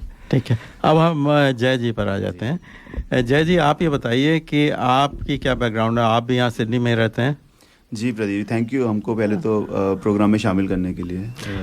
आपका स्वागत है, आप हमारे प्रोग्राम की शोभा बढ़ा रहे हैं। नहीं। तो ऐसा है कि आप थोड़ा सा माइक के पास और आकर ये बताइए कि आपने फिल्म की स्क्रिप्ट भी लिखी है? जी, मैंने और अली ने साथ में ही स्क्रिप्ट लिखी है। मेरा बैकग्राउंड, मैं करीब 20 साल से सिडनी में रहता हूँ। तो आप और मेरे जो पिताश्री हैं श्री अनिल शर्मा, वो भी लेखक हैं, उन्होंने काफ़ी पोइट्री वगैरह, वो भारत ऑस्ट्रेलिया साहित्य सेतु चलाते हैं। अच्छा। और मेरे जो बाबा थे वो भी लेखक थे, और मेरे परबाबा जो थे वो रामलीला करते थे इंडिया भर में, तो उनका सबसे बड़ा रामलीला का वो हुआ करता था। तो हम नौटंकीबाज हैं शुरू से, और अभी वहीं पर वापस आ गए 3 पीढ़ी बाद। तो वैसे स्टार्ट किया, और मैंने और अली ने साथ में इस हिंदी भाषा पे ये फिल्म है उसको लिखना शुरू किया करीब 4 साल पहले। अच्छा। और काफ़ी टाइम लग गया उसको। तो ये तो बड़ा अच्छा है। आप लोगों ने कोई कोर्स भी किया यहाँ पर? नहीं, कोर्स नहीं किया, DNA में ही है शुरू से। अच्छा, तो आप ये प्रोड्यूसर कैसे बन गए? प्रोड्यूसर ऐसे बन गए कि जब आप स्टार्टअप करते हैं, कोई नया काम शुरू करते हैं, तो पैसा भी आपका होता है, आइडिया भी आपका होता है, और मैन पावर भी आपकी होती है। तो हम तीनों ही प्रोड्यूसर हैं, हम तीनों ही राइटर हैं, हम तीनों ही डायरेक्टर हैं। और इसमें प्रॉफिट भी आपका होने वाला है क्योंकि पिक्चर बहुत खूबसूरत है। आपने देखी? मैंने उसका ट्रेलर देखा है, और ट्रेलर में जो मुझे 2 चीज़ें कैच लगी, वो एक तो ये कि कम्युनिकेशन का जरिया कोई भी हो सकता है, चाहे आप वो BG बोलें या इंग्लिश का जो अल्फ़ाबेट होता है BG, उसे लिख के समझें।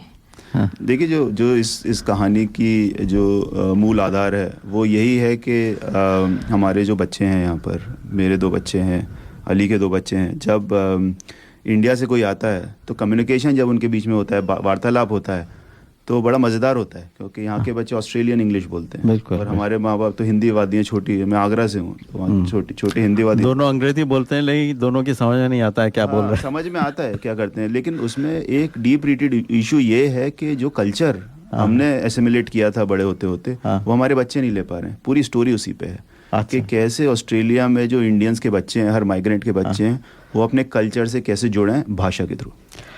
अच्छा, तो हम अपने तीसरे मेहमान पर आ जाते हैं, अनिकेत जी। अनिकेत जी, आप अपने बारे में बताइए। हाँ, तो जैसे जय और अली ने कहा, हमने तीनों ने साथ में ये स्टार्टअप स्टार्ट किया था, और मैं भी सिडनी से ही हूँ। मैं भी पिछले 8 साल से सिडनी में हूँ। तो अब कोर प्रॉब्लम तो सेम था कि बच्चे एक इंग्लिश बोल रहे हैं, पेरेंट्स मराठी, मेरे केस में मराठी बोलते हैं मेरे पेरेंट्स, तो वो प्रॉब्लम तो था ही। बट हमने सोचा कि इसको rather than making it an issue, हम इसको कैसे एक मैसेज पास कर सकते हैं थ्रू एंटरटेनमेंट, और वो हमारे लिए एक बेस था, एक मूल था। आप उन लोगों ने बहुत अच्छा सोचा, क्योंकि हमारा भी ऑब्जेक्टिव यही है कि हिंदी का प्रचार और प्रसार हो। आपकी जो शुरुआत है बड़ी अच्छी है, हिंदी विंदी। अच्छा, फिर इसके लिए मतलब ये है कि आपने जो अपने कलाकार चुने हैं, नीना गुप्ता या मतलब गाई सवाशियन, या मतलब एक तीसरे भी हैं वो यंग मेहर आहूजा, तो ये तो काफ़ी खर्चा होता है इसमें। तो आपके पास इतना था कि या उन्होंने थोड़ी सी हेल्प की? देखिए, खर्चा तो हाँ डेफिनेटली होता है, बट इसमें 2 पहलू है। एक तो स्टोरी इतनी अच्छी थी कि ये लोगों को भी लगा कि ये स्टोरी एक पैशन की तरह, एक तो एक पैशन भी था और एक स्टोरी भी थी, तो उसके लिए लोग जुड़ते गए। बट सबसे इम्पोर्टेंट था कि हमारे साथ जो स्क्रीन ऑस्ट्रेलिया, जो यहाँ की फेडरल गवर्नमेंट के अंडर एक आर्ट्स बॉडी है, वो हमारे साथ जुड़ गई। उन्होंने हमें एक डेवलपमेंट फंडिंग दी, और उसके कारण ये हुआ कि हमारी जो मूवी है, हमारी जो स्टोरी है, उसको एक क्रेडिबिलिटी मिल गई। उसके तहत फिर हमारे लिए इजी था कि लोगों से इन्वेस्टमेंट्स लेना, प्राइवेट इन्वेस्टमेंट्स, पब्लिक, और उसके कारण हमारे पास जो फंड्स थे वो अक्यूमुलेट हो गए। अच्छा, तो ये जो बॉडी है जिसने आपको फंड किया, उसका नाम फिर से बताइए। इसका नाम है स्क्रीन ऑस्ट्रेलिया। इन्होंने आपको क्यों फंड किया? देखिए, ये स्टोरी, स्क्रीन ऑस्ट्रेलिया का सबसे इम्पॉर्टेंट जो पहलू होता है वो होता है Australian stories need to be told to the world. और ये एक स्टोरी है जो मल्टीकल्चरल, हाँ ये मल्टीकल्चरल है क्योंकि Australia is a multicultural country.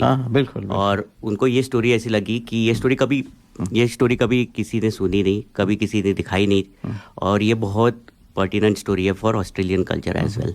तो उनको ये स्टोरी बहुत अच्छी लगी। उनका रेशियो भी बहुत कम होता है in terms of development funding जो प्रोवाइड करते हैं, तो उसके कारण ये सारे उनका एक प्रोसेस के थ्रू हम गए और उसके कारण हमें एक फंडिंग मिली। अच्छा, ये आपका फुल टाइम तो नहीं है जैसा अली जी हैं? नहीं। आईटी प्रोफेशनल हैं आप? मैं आईटी सेल्स में हूँ। आईटी सेल्स में। और आप अजय जी? मैं स्ट्रेटजी कंसल्टिंग करता हूँ। अरे वाह, कमाल है। आप लोगों ने ये सब प्रोफेशनली काम करते हुए ये फिल्म बना डाली, ये बड़ा अच्छा है। कैसी चल रही है जरा बताइए अली जी। तो हमारा मंडे को हमने प्रीमियर किया था यहाँ पे सिडनी में। बहुत ही बड़े लेवल पे प्रीमियर हुआ। 600 से ज़्यादा लोग आए, देखे। आपने हमें क्यों नहीं बुलाया? कोई बात नहीं, हम एक और प्रीमियर कर लेंगे आपके लिए सिर्फ।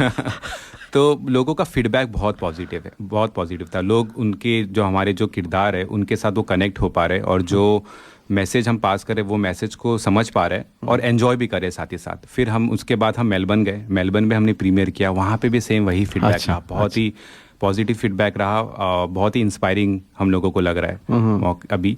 और ये मूवी एक ऐसी मूवी है जो लोगों को it's like a slow poison, slowly वो लोगों पे चढ़ रही है। तो अभी हम लोग we are just waiting. Ali, ये रहमान की म्यूजिक की तरह है जो धीरे समझ आती है। हाँ, ये म्यूजिक और म्यूजिकल ड्रामा है। जो आपने बोला वो बहुत ही इंपॉर्टेंट चीज़ है, म्यूजिकल ड्रामा है, तो म्यूजिक बहुत इंपॉर्टेंट पार्ट है उसमें, और ये बहुत ही अच्छी म्यूजिक बनी है।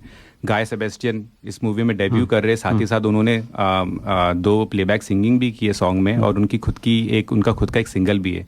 और साथ ही साथ हमारे जावेद मोहसिन बहुत बड़े लेजेंडरी म्यूजिक डायरेक्टर है इंडिया से, तो ये दोनों ने मिलकर कोलैबोरेट किया है। अच्छा, एक सवाल था मेरा सर, जो मैंने अभी तक मूवी नहीं देखी है और बहुत से श्रोताओं ने भी नहीं देखी है, तो जब मैंने इस मूवी का नाम सुना हिंदी विंदी, तो अचानक से मेरे दिमाग में इंग्लिश आई। तो क्या ये वहाँ से कुछ प्रेरणा ली हुई है? एग्जैक्टली, ये आपने बहुत ही सही पकड़ा है। तो जैसे सब इंडियंस की बॉलीवुड में फेवरेट फिल्म है इंग्लिश विंग्लिश, वैसे मेरी भी इंग्लिश विंग्लिश फेवरेट फिल्म थी। जब मैंने देखा था मैंने बहुत एंजॉय किया था।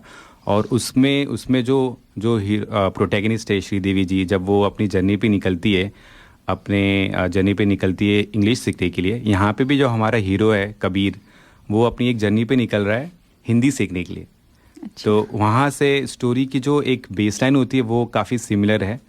ऑफकोर्स जब आप मूवी देखोगे तो आपको समझेगा कि कहीं कोई सिमिलैरिटी नहीं है दोनों में, लेकिन जो जर्नी है वो सेम है। तो उसके लिए हमने नाम भी नेचुरली हिंदी विंदी रखा। बड़ा अच्छा नाम दिया है एक्चुअली, कैची नाम है। और कैच पे याद आया, मैंने आपको बोला कि मूवी के 2 कैच थे। पहला तो वो बीजी और दूसरा नीना गुप्ता। वापस उनको बिग स्क्रीन पे इस रोल में देखना, आई थिंक ये हम सभी श्रोताओं के लिए एक ट्रीट होगा, क्योंकि ये इस तरह के रोल उन्हें बहुत सूट करते हैं। नहीं, हम जरूर देखने जाएंगे। चल रही है अभी तो फिल्म, तो अभी थिएटर में लगी हुई है, आपके नज़दीकी सिनेमा घरों में एवरीडे बहुत सारे शोज हो रहे हैं। तो आपके प्लेटफॉर्म के थ्रू हम सब हिंदी विंदी के कास्ट एंड क्रू सब रिक्वेस्ट करना चाहते हैं कि इस मूवी को सपोर्ट करिए। बहुत ही पैशन से हमने बनाई है, बहुत ही श्रद्धा से हमने बनाई है। तो सब सिनेमा घरों में टिकट बुक करके जाइए, मूवी को देखिए, और इस अच्छे से जो इस मूवी को हमने बनाई उसको सपोर्ट करिए।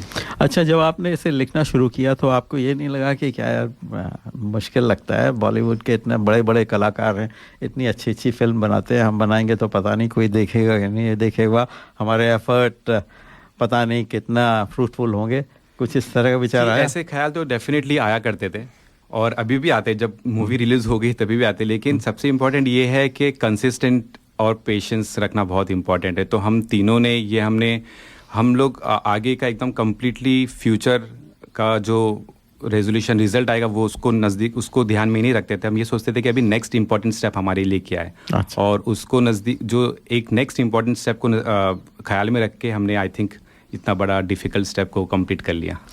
अच्छा, पहला प्रोजेक्ट है सर आपका? जी, ये फुल फीचर फिल्म पहला प्रोजेक्ट है, लेकिन हमने 24/6 फिल्म्स जो हमारा प्रोडक्शन हाउस है उसके थ्रू हमने बहुत सारी शॉर्ट फिल्म्स यहाँ पे बनाई है। शॉर्ट फिल्म बना के हम फिल्म फेस्टिवल्स में भेजा करते थे, तो वहाँ से काफ़ी फीडबैक पॉजिटिव मिलता था। और एक नेचुरली हम लोगों को एक फुल फीचर फिल्म बनाने का हमारा सपना था, पैशन था। तो उसके थ्रू हमारी जर्नी चालू हो गई। आपके कैमरा और संगीत का क्या है विचार है? आप किसे हायर किया? आप किसी को प्रोफेशनली हायर किया? जी, तो ये कम्प्लीटली हम 3 ही ऐसे हैं जो इसमें कम्प्लीटली न्यू है, लेकिन हमारे अलावा जितने भी बाकी के जितने भी लोग कास्ट क्रू जितने भी लोग जुड़े हुए हैं सब प्रोफेशनल्स हैं। तो और ये जैसे आपको पता होगा कि ये एक को प्रोडक्शन है इंडिया और ऑस्ट्रेलिया के बीच में। पूरी फिल्मिंग तो हमने यहाँ पे की है, लेकिन जो पोस्ट प्रोडक्शन हमने किया वो पूरा इंडिया से किया है। तो हमने इंडिया से we got best of the best creatives, जो हमारे एडिटर है, बहुत बड़े एडिटर है। जो प्रोडक्शन हाउस जहाँ पे हमने अपना पोस्ट प्रोडक्शन किया वो बहुत बड़ा, one of the most biggest post production house Mumbai में है। अच्छा जी। प्रदीप जी, मैं ये आज कहना चाहती हूँ कि आज का जो हमारा स्टूडियो है वो कला और संगीत से भरपूर है। बिल्कुल। और ये जानना चाहते हैं कि आप लोग का कुछ आने वाला प्रोजेक्ट है या कुछ लाइंड अप है, और लोगों के लिए कुछ ऐसा मौका है, आप ऑडिशंस ले रहे हैं या ऐसा कुछ जो आप आम लोगों को भी, हमारे श्रोताओं को भी ऐसा कुछ आप देना चाहते हैं, कुछ है?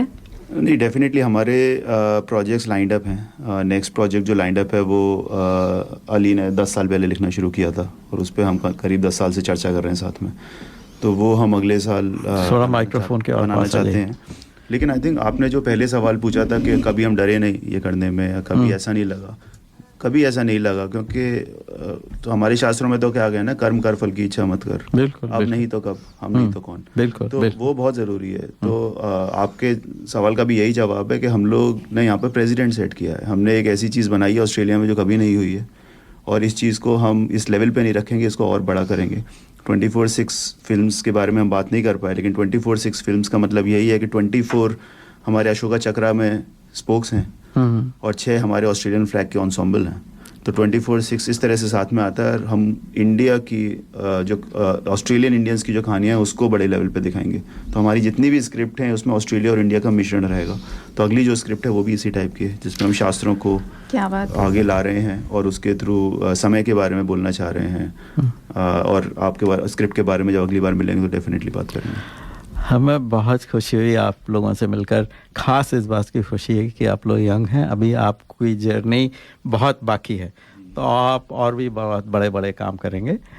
तो इसके सब के लिए आपको बहुत बहुत शुभकामनाएं। और इसके बारे में अनिकेत जी, आप कुछ बोलना चाहेंगे? एक मैं कॉल टू एक्शन कर दूं बिफोर अनिकेत। हाँ, बिल्कुल। बस मेरी तरफ से एक यही पिटिशन है कि जब इंडियन कम्युनिटी में कोई काम शुरू करता है तो वो बिना कम्युनिटी सपोर्ट के हो नहीं पाता। बिल्कुल। और ये काम चाहे बड़ा हो चाहे छोटा हो, ये भी बिना कम्युनिटी सपोर्ट के नहीं हो पाएगा, ये आगे बढ़ ही नहीं पाएगा। इनफैक्ट रोक लग जाती है जब इंडियंस ऑस्ट्रेलिया में कुछ इस तरह का बड़ा काम करते हैं। तो मेरी आपसे यही रिक्वेस्ट है कि आप प्लीज़ जाएँ थिएटर्स में, इस फिल्म को देखें। आपके जो भी रिव्यूज़ हैं पॉजिटिव या नेगेटिव वो हमें दें, जिससे कि हमें दोनों चीज़ों से बढ़ावा मिले। ये हमारी पहली पिक्चर है, आखिरी नहीं है। तो माय रिक्वेस्ट है, इसके हर थिएटर में लगी हुई है, दिन में 5-5 शो चल रहे हैं। ऑस्ट्रेलिया की सबसे बड़ी फिल्म है ये इस समय, और ये फिल्म कम से कम 2 से 3 हफ्ते चलेगी। तो आप प्लीज़ फैमिली के साथ जाएं, इट्स अ फैमिली फिल्म। बच्चों को लेके जाएं, बच्चों को हिंदी के बारे में पता चलेगा। हमारी छोटे संस्कार उसमें हमने डाले हुए हैं, पैर छूना, घर से निकलने से पहले दही खाना, दादी को बीजी बोलना, ग्रैंडमा नहीं बोलना। बहुत छोटी चीज़ें जो आपके बच्चे और नाते नातियों को पसंद आएंगी। तो आप प्लीज़ जाएं, इस मूवी को देखें, और 24/6 फिल्म्स का जो इंस्टाग्राम हैंडल है उस पर अपना फीडबैक दें कि ये मुझे पसंद आई, ये चीज़ मुझे पसंद नहीं आई, और उसको हम डेफिनेटली फीडबैक लेंगे आगे। बहुत बढ़िया अनिकेत जी। देखिए, ये पूरी पारिवारिक फिल्म है, एंड ये पूरी एक लव और फैमिली रिलेशनशिप्स पे है। तो मुझे लगता है हर कोई बच्चा, बूढ़ा, जवान, हर कोई इस फिल्म को एंजॉय करेगा। सो प्लीज़, जैसे जय ने कहा, प्लीज़ इस फिल्म को देखिए। हमें आपका सपोर्ट चाहिए, एंड आई एम श्योर कि आप थरोली एंटरटेन होगी ये मूवी देख के। बड़ी खुशी की बात है। आप अनिकेत जी, अली जी और जय जी, आप लोगों से मिलकर बहुत खुशी हुई। इसके पहले कि हम आपसे इजाज़त लें, हम अपने अभिजीत सरकार जी से पूछना चाहेंगे, आप कुछ कहना चाहेंगे इस बारे में? नहीं, देखिए, बड़ा अच्छा लगा ये सुन के। मैंने फिल्म अभी तक देखी नहीं है, देखूंगा ज़रूर मैं। लेकिन ये फिल्म से मुझे ज़्यादा इंटरेस्टिंग इनकी कहानियाँ लगती हैं, क्योंकि क्रिएटिव दुनिया में ये पर्सनल कहानियाँ जो होती है वो ज़्यादा इंटरेस्टिंग होती हैं।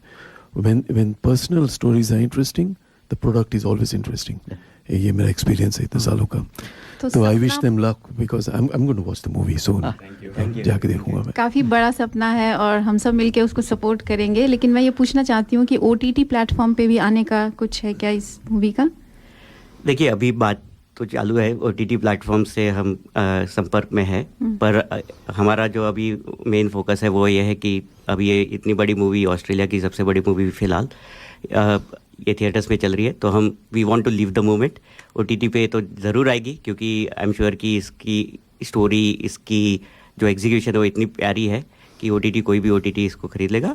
बट अभी फ़िलहाल हमारी डिस्कशन चालू है और ये ज़रूर आने वाली है नेक्स्ट 2-3 मंथ्स। एक आखिरी सवाल मैं पूछना चाहती हूँ आराम से बात करिए कि आपने बहुत बड़ा सपना देखा है, तो हम उम्मीद करते हैं कि कल को ये बॉलीवुड की तरह एक बड़ा इंडस्ट्री बन के उभरे, तो कोई नाम है क्या आपके मन में कि ऐसा कुछ हम रखेंगे, अगर काफ़ी फेमस हो गया, बॉलीवुड है, हॉलीवुड है, ऐसा कोई नाम आपने सोचा है? बहुत इंटरेस्टिंग क्वेश्चन है, इनको क्रेडिट देना चाहिए। हमने नाम सोचा है। क्या पता सर कल इतनी बड़ी इंडस्ट्री हो जाए कि नहीं, डेफिनेटली बहुत अच्छा क्वेश्चन है। मैं आपसे ऑन द स्पॉट नहीं पूछूंगी, आप सोचिए, बट हॉलीवुड ओके, बट हाँ, ये डेफिनेटली सोचा जाएगा। सरता जी? नहीं, मुझे इनका ये नाम ऑजीवुड बहुत पसंद आया, तो मेरा वोट अभी से इनका ऑजीवुड के लिए है। जब आप लिस्ट बनाए तो मेरे नाम के आगे उसका ऑजीवुड का टिक लगा लीजिएगा। ऐसा है कि आपको कुछ कलाकारों की जरूरत हो तो हमारी सरता जी और रंजना जी हैं, प्रदीप जी भी। हम लेखन वगैरह की तरफ हम लोग का रुझान है, तो वो उस तरह की चीज़ें अगर हों तो डेफिनेटली कंट्रीब्यूट। अगर लिख नहीं भी पाए तो आपके लिखे को पढ़ के उस पर आपको सुझाव या फीडबैक जरूर दे सकते हैं। अगर आप न्यू कवर को अगर आप लाना चाहते हैं, कुछ भी छोटा मोटा, हम हमेशा तैयार हैं। देखो, हमारी ये हाँ एग्जैक्टली वही मैं, ये जो फिल्म है इसमें जो आप पहले सवाल पूछ रहे थे कि आपके पास इन्वेस्टमेंट था कि नहीं, हमारा इन्वेस्टमेंट पीपल वाला था। सिडनी से करीब 700 लोगों ने इस फिल्म में भाग लिया है, 700 लोगों। अच्छा। और जब आप पिक्चर देखें तो आपको पता चलेगा कि वो 700 लोग कहाँ बिखरे हुए हैं। उसके अलावा हालांकि हमारे पास बड़े कंपोजर और म्यूजिक राइटर थे, रश्मि विराग जी ने गाने लिखे हैं इस पिक्चर के। अच्छा। और तब भी हमने एक लोकल बैंड जो ऑस्ट्रेलिया का है उसको लाके उन्होंने 2 गाने कंपोज किए हैं। अच्छा। तो हमने लोकल बैंड को भी वो दिया है। हमारे एक्टर्स सारे लोकल हैं, नीना जी और मिहिर को छोड़ के सारे लोकल एक्टर्स हैं। 6 और एक्टर हैं इस पिक्चर में। एक बांग्लादेशी एक्ट्रेस भी हैं जिन्होंने बहुत ही अच्छा किरदार निभाया है। तो लोकल, तो हमारा मोटिव ही है कि पूरे लोकल टैलेंट को ऊपर लाना, और हम उससे पीछे नहीं हटेंगे। आपने कहा कि 700 लोगों ने कंट्रीब्यूट किया, फाइनेंशियली कंट्रीब्यूट किया एंड नहीं, अपना स्वेट इक्विटी। तो जो लोग आए, अच्छा, जैसे अच्छा। हमारी पिक्चर में गाने हैं तो गाने हैं, तो कॉन्सर्ट है। अच्छा। अब कॉन्सर्ट में आपको लोग चाहिए। हाँ। अब आप लोग बुला लीजिए, लेकिन वो एनर्जेटिक नहीं होते। आप जब हमारा कॉन्सर्ट देखेंगे तो लोग फिल्मिंग के टाइम पे इतना नाच रहे थे जैसे असली कॉन्सर्ट में नहीं नाचते। इस तरह के गाने हैं पिक्चर के। तो और रियल फुटेज हमने यूज किया, हमने कुछ वो नहीं किया उसमें। नहीं, तो वो है। और लोग जैसे प्रोडक्शन में हेल्प करना, अंदर आके स्पॉट बॉय का काम करना, प्रोडक्शन का काम करना, चीजें उठाना, कैमरा इधर से ये फाइनेंशियल सपोर्ट से ज्यादा इम्पोर्टेंट सपोर्ट है। हमारी जो सिक्योरिटी है, बिलाल भाई हैं जो ब्रॉड सेफ की सिक्योरिटी चलाते हैं, उन्होंने पूरी पिक्चर में हमें सिक्योरिटी फ्री प्रोवाइड करी है। हमारे जौहर भाई हैं जिन्होंने पूरी पिक्चर में फोटोग्राफी फ्री प्रोवाइड करी। तो काफ़ी ऐसे लोग हैं जिन्होंने इसमें इम्पोर्टेंट काम किया है। अच्छा, तो इसमें ये ऑस्ट्रेलिया में ही चल रही है या और भी कहीं गई है? अभी ये सिर्फ ऑस्ट्रेलियन सिनेमा में चल रही है। हाँ। और हम चाह रहे हैं कि ऑस्ट्रेलिया से इतने ज़ोरों से आवाज़ हो कि वो दूसरी कंट्रीज़ तक पहुँचे, और दूसरी कंट्री से हम लोगों को फ़ोन आए और वो बोले कि हमको हमारी कंट्री में भी रिलीज़ करना है। तो ये उम्मीद है डेफिनेटली ये होने वाला है। होने वाला है, लगता है कि होगा, ये होगा ही। और ऑस्ट्रेलिया से आवाज़ निकलती है तो बड़ी कस के निकलती है। एक गाना है प्रदीप जी इस पिक्चर का, तेरी बोली, वो आप जरूर सुनिएगा या श्रोताओं को सुनाइएगा। उस गाने का मूल आधार यही है कि तेरी बोली मैं ना समझूं, मेरी बोली तू ना समझे। और वो इस पिक्चर का मूल आधार है कि बोली। प्रदीप जी, अभी हमने मदर लैंग्वेज डे भी सेलिब्रेट किया ऑस्ट्रेलिया में, अगर याद हो तो। ये बहुत ही अच्छा कॉन्सेप्ट है भाषा को लेके जो इनकी मूवी में बताया गया है। तो अच्छा, इससे मुझे याद आया कि एक कार्यक्रम और होने जा रहा है आज ही। रेखा जी का, रेखा राजवंशी जी। जी। रेखा राजवंशी से हम कोशिश करें। यहाँ पे हिंदी कविता या रेखा जी ने भी मुझे कांटेक्ट किया था। तो रेखा जी से इपिंग में कहीं था शायद, मैंने देखिए मैं अभी बता देता हूँ। यह हो सकता है मैं रेखा जी से ही बात कर लूँ तो ज़्यादा अच्छा रहेगा एक्चुअली। लेकिन भाषा को प्रमोट करना और ऑस्ट्रेलिया में रह रहे बच्चों को अपनी जड़ों की तरफ वापस लौटाने का जो आप लोगों ने ये बीड़ा उठाया है, हमारी बहुत सारी शुभकामनाएं उसमें आपके साथ हैं। और एक मुझे थोड़ा सा क्यूरियोसिटी थी कि ये हिंदी विंदी है या हिंदी बिंदी है, क्योंकि दो अलग अलग मीनिंग्स हैं। और अगर ये हिंदी विंदी है तो it's an inspiration from English Vinglish, but if it's Hindi bindi it's something else, right? नहीं, इट इज हिंदी बिंदी। आपको लाइन पर ले रहा हूँ। जब हम इसका ये नाम बिंदी decide वाली कर रहे बिंदी थे, नहीं है। हमने बीच में बिंदी भी सोचा था। इसका नाम क्योंकि ऑस्ट्रेलिया फ्लावर होता है बिंडी, जो येलो अच्छा। फ्लावर आ जाता है समर्स में, उसको बिंदी कहते हैं। और तो हमने कहा वो भी एक ऑस्ट्रेलिया इंडिया का कॉन्सेप्ट हो Okay. सकता है। नहीं, लेकिन मेरे फिर दिमाग में हमने ये वाली हिंदी- बिंदी आई जब मैंने नाम देखा, हाँ, हिंदी लेकिन बिंदी है ये, अच्छा। बिंदी वी वी है। हाँ, इंग्लिश विंग्लिश से ही प्रेरित किया। अच्छा, और हमारे जो होस्ट हैं, हमारे को होस्ट, उन्होंने एक सजेशन दिया है कि हम सब मिलकर आफ्टर होली फेस्टिवल में we will watch this together, so everyone is liking that and we are certainly going to support it. और आप लोगों को बहुत बहुत शुभकामनाएं। मेरा बस यही, आप होली फेस्टिवल से पहले देखने तो ज़्यादा ज़रूरी है। अच्छा, आप लोग एक मिनट रुकिए, हम रेखा राजवंशी से बात कर रहे हैं। रेखा जी, आपका दर्पण हिंदी रेडियो में स्वागत है। बहुत बहुत धन्यवाद प्रदीप जी, और हमेशा आप लोग मुझे याद रखते हैं, इसके लिए शुक्रिया। आप आज एक कार्यक्रम करने जा रहे हैं, बताइए क्या है कार्यक्रम? तो आज जो हम कार्यक्रम कर रहे हैं उसका हम बहुत साल से सोच रहे थे कि करना चाहिए। तो ये कार्यक्रम अंतर्राष्ट्रीय मातृभाषा दिवस के रूप में कर रहे हैं हम, जो कि विश्व भर में हर साल 21 फरवरी को मनाया जाता है। तो आपको तो पता है कि उसी दिन मना पाना बड़ा मुश्किल होता है, कोई भी कार्यक्रम वीकेंड में ही करना पड़ता है। तो ये जो भाषाओं की विविधता को बनाए रखने के साथ साथ अपनी जो सांस्कृतिक विरासत है उसको भी बढ़ावा देना हम लोग का ही फर्ज है। नहीं तो आगे चल के अगली पीढ़ी तक आते आते बहुत सारी भाषाएं विलुप्त हो जाएंगी। रेखा जी, आज आप जो कार्यक्रम कर रहे हैं उसके बारे में बताइए। जी, उस कार्यक्रम में देखिए, ये 2:30 बजे से कार्यक्रम हो रहा है और एप्पिंग में बरोनिया ग्रोव कम्युनिटी सेंटर, अच्छा, उसमें ये कार्यक्रम है और विविध भाषा भाषी लोग वहाँ होंगे। अच्छा, आप ये हिंदी का कार्यक्रम कर रहे हैं, आपको फिल्म हिंदी विंदी के बारे में पता है? जी जी, बिल्कुल पता है। आपने देखी है? जी, देखी है। कैसी लगी? फिल्म अच्छी है, और सबसे बड़ी बात ये है कि ये लोग अपनी भाषा को अंत में जाके ये अपनी भाषा का ये को अगली पीढ़ी तक पहुंचाना चाहते हैं। अच्छी बात है और सीखना चाहिए अगली पीढ़ी को। अच्छा, ऐसा है कि हमारे स्टूडियो में अभी बैठे हुए हैं जय जी, अली जी और अनिकेत जी। आपकी आवाज सुन रहे हैं, आपको कुछ कहना है इनसे? जी। अरे, मैंने तो इनको क्वेश्चंस भेजे हुए थे, तो मुझे लगता था जैसे आपने बुलाया मैं भी कुछ लिख दूंगी इस बारे में, क्योंकि ये एक अच्छा महत्वपूर्ण कार्य कर रहे हैं। हाँ, नहीं होता है, बड़ा अच्छा कार्यक्रम करना है। रेखा जी, आपके समय के लिए बहुत बहुत धन्यवाद और आपको नमस्कार। जी, नमस्ते। रेखा जी प्रीमियर में थी हमारे, और हमारी फिल्म के अंदर इंटरनेशनल मदर लैंग्वेज डे दिखाया गया है। अच्छा, हमारी फिल्म के अंदर है वो कॉन्सेप्ट। अच्छा, इसी के साथ हम सोच रहे हैं एक और गीत सुन लिया जाए।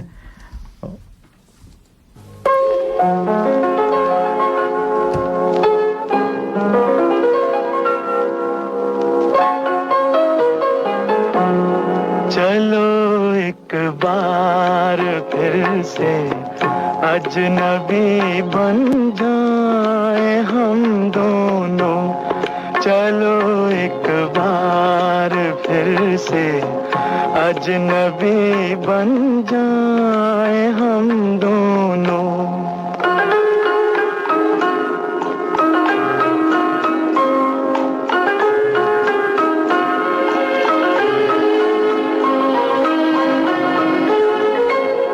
न मैं तुमसे कोई उम्मीद रखूं दिल नवाजी की, न तुम मेरी तरफ देखो गलत अंदाज नजरों से, न मेरे दिल की धड़कन लड़खड़ाए मेरे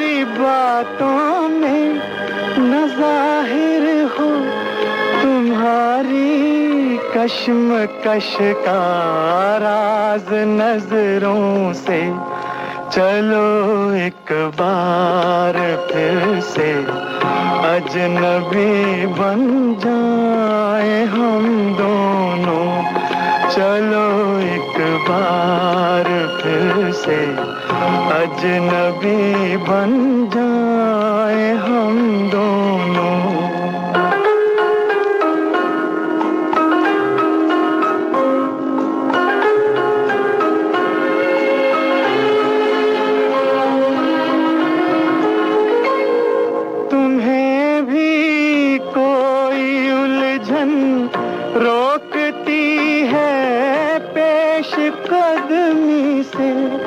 मुझे भी लोग कहते हैं कि ये जलवे पर आए हैं मेरे हमराह भी रुसवाइयाँ हैं मेरे माजी की मेरे हमराह भी रुसवाइयाँ हैं मेरे माजी की तुम्हारे साथ भी गुजरी हुई रातों के साए हैं चलो एक बार फिर से अजनबी बन जाए हम दोनों चलो एक बार फिर से अजनबी बन जाए हम दोनों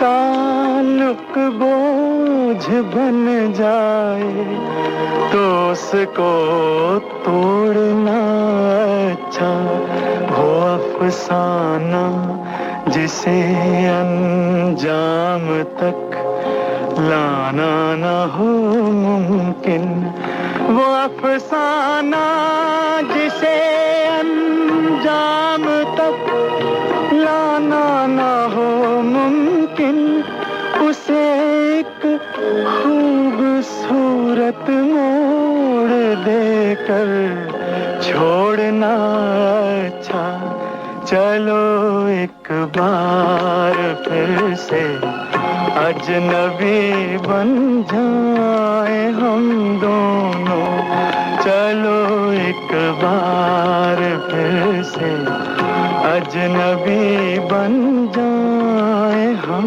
दोनों चलो एक बार Are you looking for personal or business tax or self-managed super fund account and audit, formation of association, company or trust, cloud accounting with payroll solution with fixed prices? Mention Darpan Radio and get your first visit without any charge.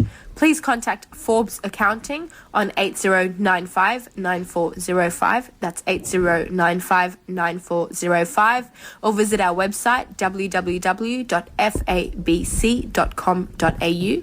Our address is Suite 1, 168 Burwood Road, Burwood.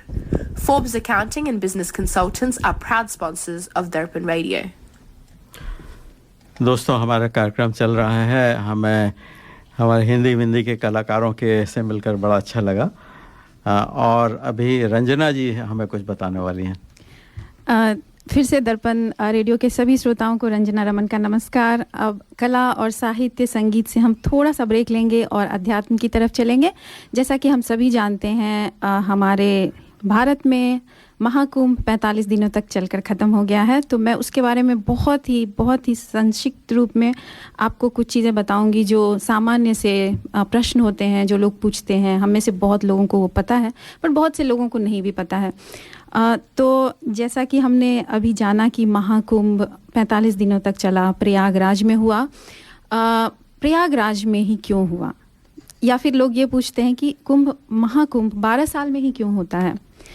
तो एक हमारे जो हिंदू धर्म हैं उनमें हर चीज़ ऐसे myth या फिर हम सिर्फ धार्मिक स्तर पर नहीं मनाते। बहुत चीज़ें ऐसी होती है जो वैज्ञानिक रूप से काफ़ी पूर्व निर्धारित होती है। तो मुझे ये जानकर बहुत ही आश्चर्य हुआ, रेडियो दर्पण के माध्यम से मुझे ये रिसर्च करने का मौका मिला कि आखिर ये 12 वर्ष में ही क्यों होता है। हम जान रहे हैं कि ग्रहों और नक्षत्रों की स्थिति, उनके उनका जो एक परिक्रमा करने का समय होता है, उससे ये पूर्व निर्धारित होता है कि जो अगला होने वाला जो हमारा महाकुंभ है वो कहाँ पर होगा, कितने दिनों के लिए चलेगा। तो जो बृहस्पति हैं, जो जिनको जुपिटर भी कहते हैं, वो देवताओं के भी गुरु माने जाते हैं, और इसलिए जो बृहस्पति ग्रह है उनकी जो राशियों में जो वो एक चक्र जो पूर्ण होता है वो 12 वर्ष में होता है। जैसा कि हम जानते हैं हिंदू धर्म में 12 राशियां होती है, तो हर राशि में बृहस्पति 1 साल के लिए होते हैं, और जब 12 राशियां ख़त्म करके वो पुनः अपने परिक्रमा को पूर्ण करते हैं, तो उसको दिखाने के लिए वो जो महाकुंभ है वो 12 वर्ष में होता है। और ये प्रयागराज, उज्जैन, नासिक और हरिद्वार 4 जगहों पर होता है, और उसका भी वो कहाँ होना है, कब किस जगह पर वो होगा, यह भी पूर्व निर्धारित है। तो जो प्रयागराज है वहाँ कहते हैं कि जब बृहस्पति वृषभ राशि में और सूर्य जो है वो मकर राशि में होगी, तब महाकुंभ का आयोजन प्रयागराज में होगा, जो अभी हुआ था। और प्रयाग, जैसा हम मानते हैं कि प्रयाग जो है वो तीर्थों के राजा कहे जाते हैं। प्र मतलब प्रथम और याग मतलब यज्ञ। तो देवताओं ने वहाँ पर पहली बार यज्ञ किया था। तो प्रयागराज में होने वाले जो महाकुंभ है उनका अपना महत्व है, बहुत अधिक महत्व है। और जैसा कि दुर्लभ ऋषियों और संत मुनियों का वहाँ पर दर्शन होता है, लेकिन जो गृहस्थ हैं उनके लिए उनके अपनी कुछ सीमाएं होती हैं। हम में से हर कोई महाकुंभ में स्नान नहीं कर पाया, जो भारत में नहीं है, नहीं जा पाए, अस्वस्थ हैं, बहुत सारे कारण होते हैं। तो मैं उनके लिए ये कहना चाहूँगी कि अगर आप नहीं कर पाते हैं, महाकुंभ में स्नान नहीं कर पाते हैं, तो अपने दोस्तों से, अपने मित्रों से, परिवारजनों से जो वहाँ जा पाएँ उनसे उसका संगम का जल मंगाएं और उसको डालकर महाकुंभ जितना पुण्य प्राप्त करें। या फिर अगर आप वो भी नहीं कर पाते हैं तो आप दान पुण्य करें, और अगर आपसे जितना संभव हो सकता है यथाशक्ति तथा भक्ति। लेकिन एक चीज़ मैं कहना चाहूँगी, अगर आप वो भी नहीं कर पाते हैं तो भगवान के सामने जाकर हाथ जोड़ें, भगवान का जाप करें। कहते हैं गंगा बरी न गोदावरी, न तीर्थ बरे प्रयाग, सकल तीर्थ का पुण्य वहीं जहाँ हृदय राम का वास। तो मन से श्री राम का अभिनंदन करिए और महाकुंभ जैसा पुण्य कमाइए। चलिए इसी के साथ एक गीत और सुन लेते हैं। लेकिन प्रदीप जी, एक छोटा सा मैं एक सूचना देना चाहती हूँ कि हमारे दर्पण रेडियो के माध्यम से हमने एक शुरुआत की है। सरिता जी ने भी एक सोच रखा था कि जो ऐसे हमारे यहाँ पर हिंदू धर्म के वेद, पुराण, शास्त्र जो कि ज्ञान का भंडार हैं, दुनिया भर के जो महान विदूषक हैं, विद्वान हैं, वो उससे प्रेरणा लेते रहते हैं। तो क्यों ना हम रेडियो दर्पण के माध्यम से ऐसे छोटे छोटे टुकड़ों में उस ज्ञान को लेकर आएँ, बहुत ही सामान्य भाषा में। जैसे सरिता जी ने कहा कि वो रामायण के कुछ चीजें लेकर आएंगे, उनसे जुड़ी जानकारी। और आज के बड़ा अच्छा विचार है, जी। हम जरूर करेंगे इस कार्यक्रम को। तो इसी के साथ हम एक गीत और सुना देते हैं।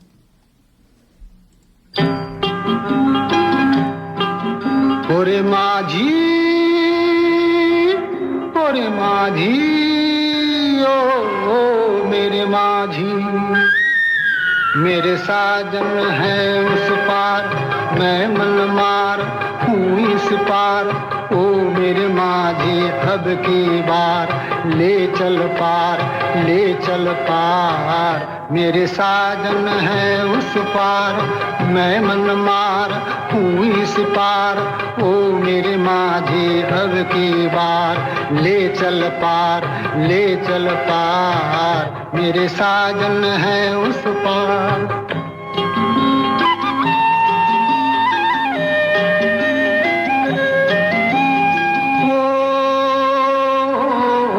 मन की किताब से तुम मेरा नाम ही मिटा देना। गुम तो न था कोई भी, अब गुल मेरे भुला देना। मन की किताब से तुम मेरा नाम ही मिटा देना। गुम तो न था कोई भी, अब गुल मेरे भुला देना। मुझे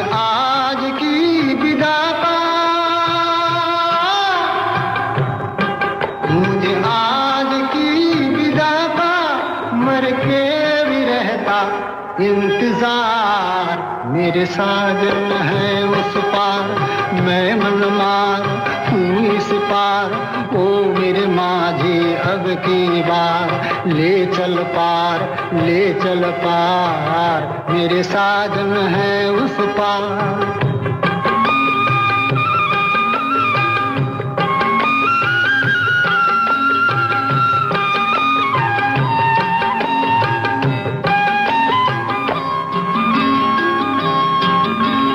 खेल जल जाएगी कहती है आग मेरे मन की, मत खेल मत खेल मत खेल जल जाएगी कहती है आग मेरे मन की।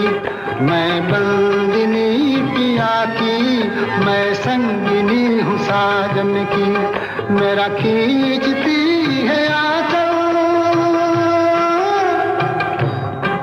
मेरा खींचती है आंचल, मन मीत तेरी हर पुकार, मेरे साजन है उस पार।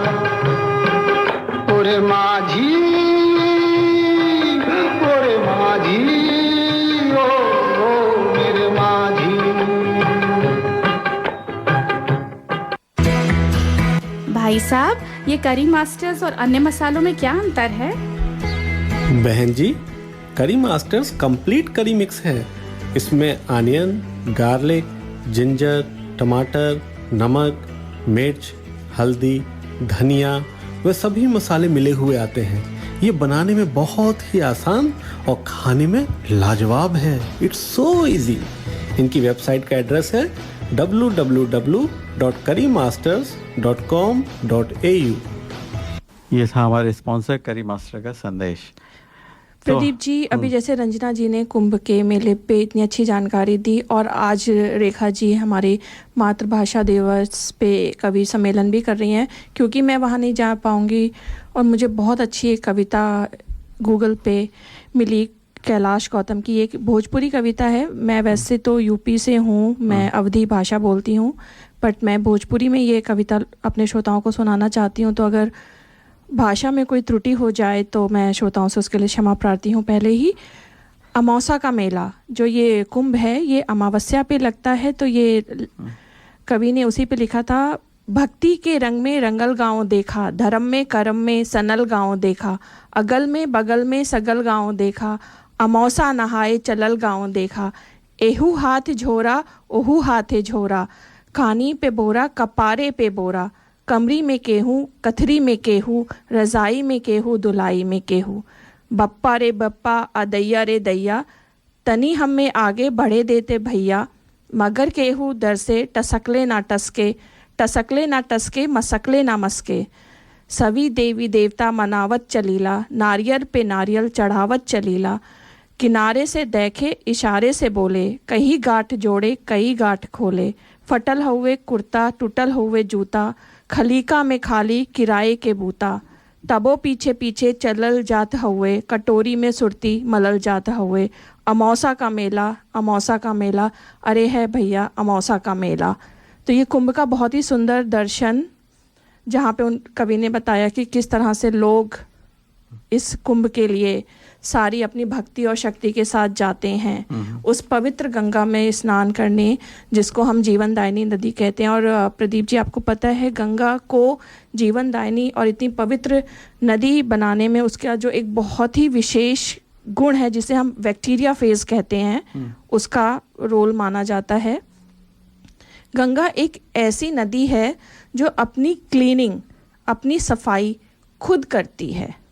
और उसका जो कारण है, जो शोध हुए हैं, उसमें पता चला है कि जो ये बैक्टीरियोफेज करके एक वायरस होता है, वो गंगा नदी में 3 से 7 गुना ज़्यादा पाया जाता है, जो गंगा में मिली गंदगी की सफाई करता रहता है। तो जो गंगा की प्रवाह गति है, जिस तेज़ी से गंगा बहती है, एक वो, दूसरा जो बैक्टीरिया फेज नाम का जो एक वायरस है जो गंगा नदी में पाया जाता है, और नदियों में नहीं पाया जाता है वो। नहीं, और नदियों में वो इतनी मात्रा में नहीं पाया जाता, और इतने प्रकार में, उसके भी कई प्रकार होते हैं। अच्छा। जब वैज्ञानिकों ने शोध किया तो पाया।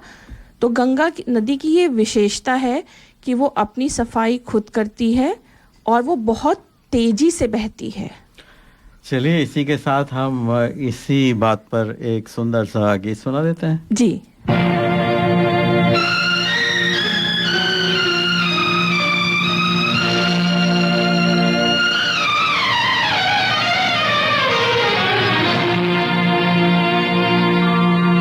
गंगा तेरा पानी अमृत,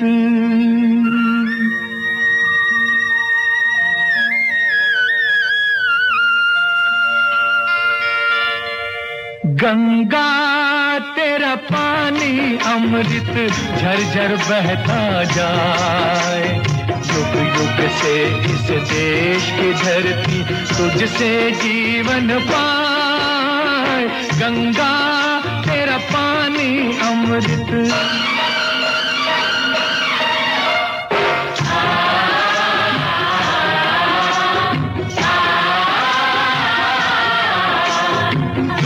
हिमालय से तू आई गीत सुहानी गाती, बस्ती बस्ती जंगल जंगल सुख संदेश सुनाती, तेरी चांदी जैसी धारा मीलों तक लहराए। गंगा तेरा पानी अमृत।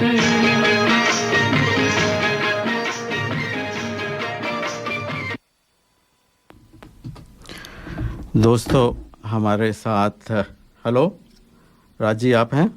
हाँ मैं लाइन पे हूँ। हाँ जी। हमारे साथ लाइन पर मौजूद हैं राज गर्ग जी, जो कि गंगा नहाने गए थे, कुंभ में गए थे, वो अपना एक्सपीरियंस बताएंगे। राज जी आपको नमस्कार और आपका दर्पण रेडियो में स्वागत है। प्रदीप जी नमस्कार और आपके सभी श्रोताओं का बहुत बहुत नमस्कार और शुभकामनाएं। तो बताइए राज जी आपकी गंगा स्नान कैसा रहा? Pradeep ji to be honest actually मेरा एम गंगा से महाकुंभ का नहीं था इस बार जाने का। हम गए थे शादी अटेंड करने और वहां जाके इंडिया में जाके माहौल देखा तो लगा यार हम लोग will be missing it out. उसके बाद जो नेक्स्ट है 144 इयर्स के बाद आएगी तो उसमें तो कोई चांस ही नहीं है जाने का। तो why should we miss this one? And quickly सारा प्रोग्राम बना, पहुंच गए हम लोग दिल्ली से ओवरनाइट बस लेके, स्लीपर कोच लेके कोच लेके शांति से पहुंच गए वहां पे। अच्छे से दर्शन हुए। पहले आपको पैदल कितना चलना पड़ा? पैदल चले हैं बट बहुत ज्यादा नहीं था। लोग बोल रहे हैं 20-22 किलोमीटर। तो मेरे को लगता है कि हम 2 दिन वहां थे, टोटल मिला के शायद हमारा होगा 8-10 किलोमीटर। अच्छा ये बताइए कि आप 2 दिन वहाँ थे, कौन से दिन थे आप वहाँ पर? हम थे वहाँ पर एक तो थर्सडे और फ्राइडे, ये था डेट में दूसरा वो करने की कोशिश। चलिए कोई बात नहीं। अच्छा ये बताइए हमारे लिए क्या सौगात लाए हैं वहाँ से? हम आपके लिए महाकुंभ का त्रिवेणी का जल लेकर आए हैं। अरे गजब, अरे वाह बहुत बढ़िया, बहुत बढ़िया। ये हम जिस दिन पहुंचे उस दिन तो नहीं बट अगले दिन हमें मालूम चला कि 4 दिन से बोट बंद है त्रिवेणी जाने के लिए। एक महाशय ने बताया कि भैया ऐसा है अगर जाना है तो सुबह 6 बजे वहां पहुंच जाओ, that's the best chance, otherwise VIPs के लिए वो सब बंद कर देते हैं। अच्छा तो बहुत बढ़िया। एक्चुअली बड़ी अच्छी बात है कि आप गंगा स्नान करके आए, त्रिवेणी में आपने स्नान किया और हमारे लिए गंगा जल भी लाए हैं। तो हम आपसे ले लेंगे, 2-4 बूंद लेंगे और हम भी उसका उससे लाभान्वित होंगे। तो अब ये बताइए कि आप हमारे साथ होली कर रहे हैं, होली का प्रोग्राम कर रहे हैं पैरामेटा पार्क में। कुछ थोड़ा सा बताइए उसके बारे में, थोड़ी सी डिटेल। पता नहीं आप हमारे साथ कर रहे हैं या हम आपके साथ कर रहे हैं, पर हम दोनों कर रहे हैं, मिलजुल के कर रहे हैं दर्पण रेडियो। और हम लोग सुबह 11:30 बजे संडे को, not next Sunday, Sunday after, हम लोग वहाँ मिल रहे हैं सभी। और जैसा कि होली का पर्व है, खूब हंसने बजाने का, गाना गाने का एंड रंग गुलाल से गले मिलने का, तो वो सब कुछ करेंगे। साथ में थोड़ा बहुत खाने पीने का भी इंतजाम है। और सभी श्रोताओं को है रिक्वेस्ट है कि आप आइए, सभी अपने फेवरेट डिश लेकर आइए, अपने फ्रेंड्स को लेकर आइए, अपनी फैमिली को लेकर आइए। It's a family event. दर्पण रेडियो का बहुत बड़ा इनिशिएटिव है इसमें। थैंक यू वेरी मच दर्पण रेडियो एंड प्रदीप सिन्हा जी का, प्रदीप उपाध्याय जी का। It was really great. बहुत धन्यवाद आपका राज जी, और चलिए आपसे फिर मिलना होता है जल्दी। आपको नमस्कार। थैंक यू प्रदीप जी, नमस्कार, और सभी श्रोताओं का मेरा नमस्कार। प्रदीप जी, गंगा नदी पे 2 लाइनें केदारनाथ सिंह जी की मैं कहना चाहूँगी। उनकी कविता की 2 लाइनें। मैंने गंगा को देखा एक लंबे सफ़र के बाद, जब मेरी आंखें कुछ भी देखने को तरस रही थीं, जब मेरे पास कोई काम नहीं था, मैंने गंगा को देखा। बहुत बढ़िया। अच्छा, अब एक काम करिए सरिता जी कि जो मैसेजेस आए हैं जी लोगों के, उन्हें थोड़ा पढ़कर बता दीजिए। आज का प्रोग्राम हमारे श्रोताओं को बहुत पसंद आया। उसका श्रेय अभिजीत जी को जाता है। हमारे जो यहाँ पे डायरेक्टर प्रोड्यूसर आए थे हमारी आने वाली हिंदी मूवी, उन्होंने हमारे प्रोग्राम को इतना इंटरेस्टिंग बनाया, लोगों को पसंद आया। हमारे जो रेगुलर लिसनर्स हैं, हमारे जो श्रोता हैं, जो लोग जुड़े हैं इससे, सभी ने हमारे आज के कार्यक्रम को बहुत ही सराहा है। ऋचा जी को आलोक जी की जो जानकारी थी ज्योतिष से संबंधित, जो यतीन जी ने 8 से 9 बजे के टाइम फ्रेम में चलाई थी, वो बहुत ही पसंद आई। उन्हें आज का हमारा विचार भी बहुत पसंद आया है।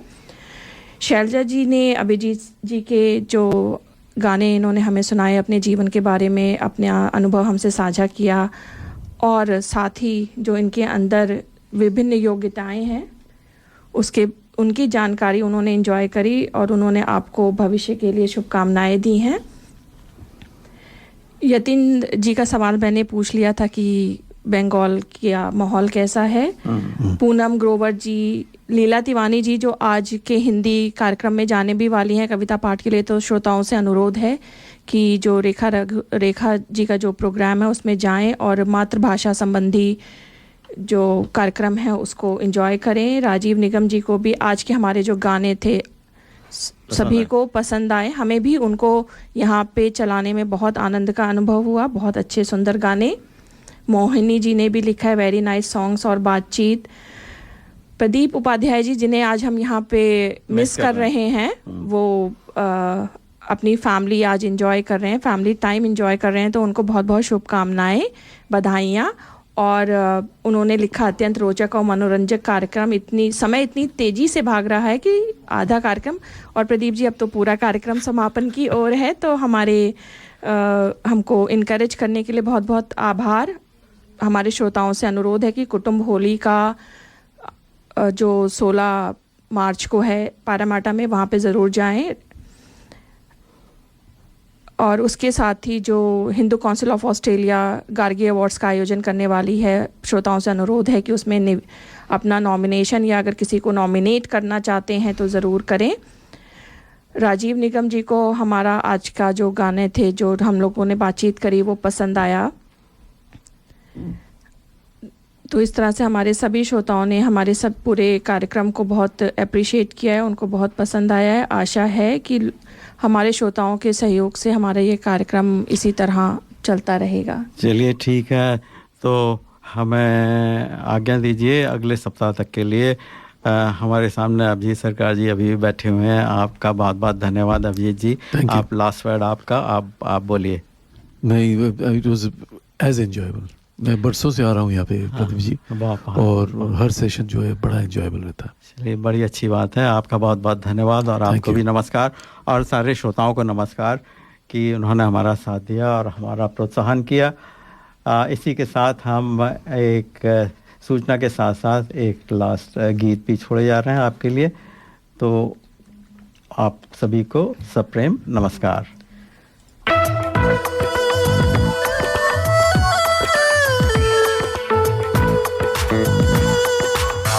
You have been listening to The Hindi Show.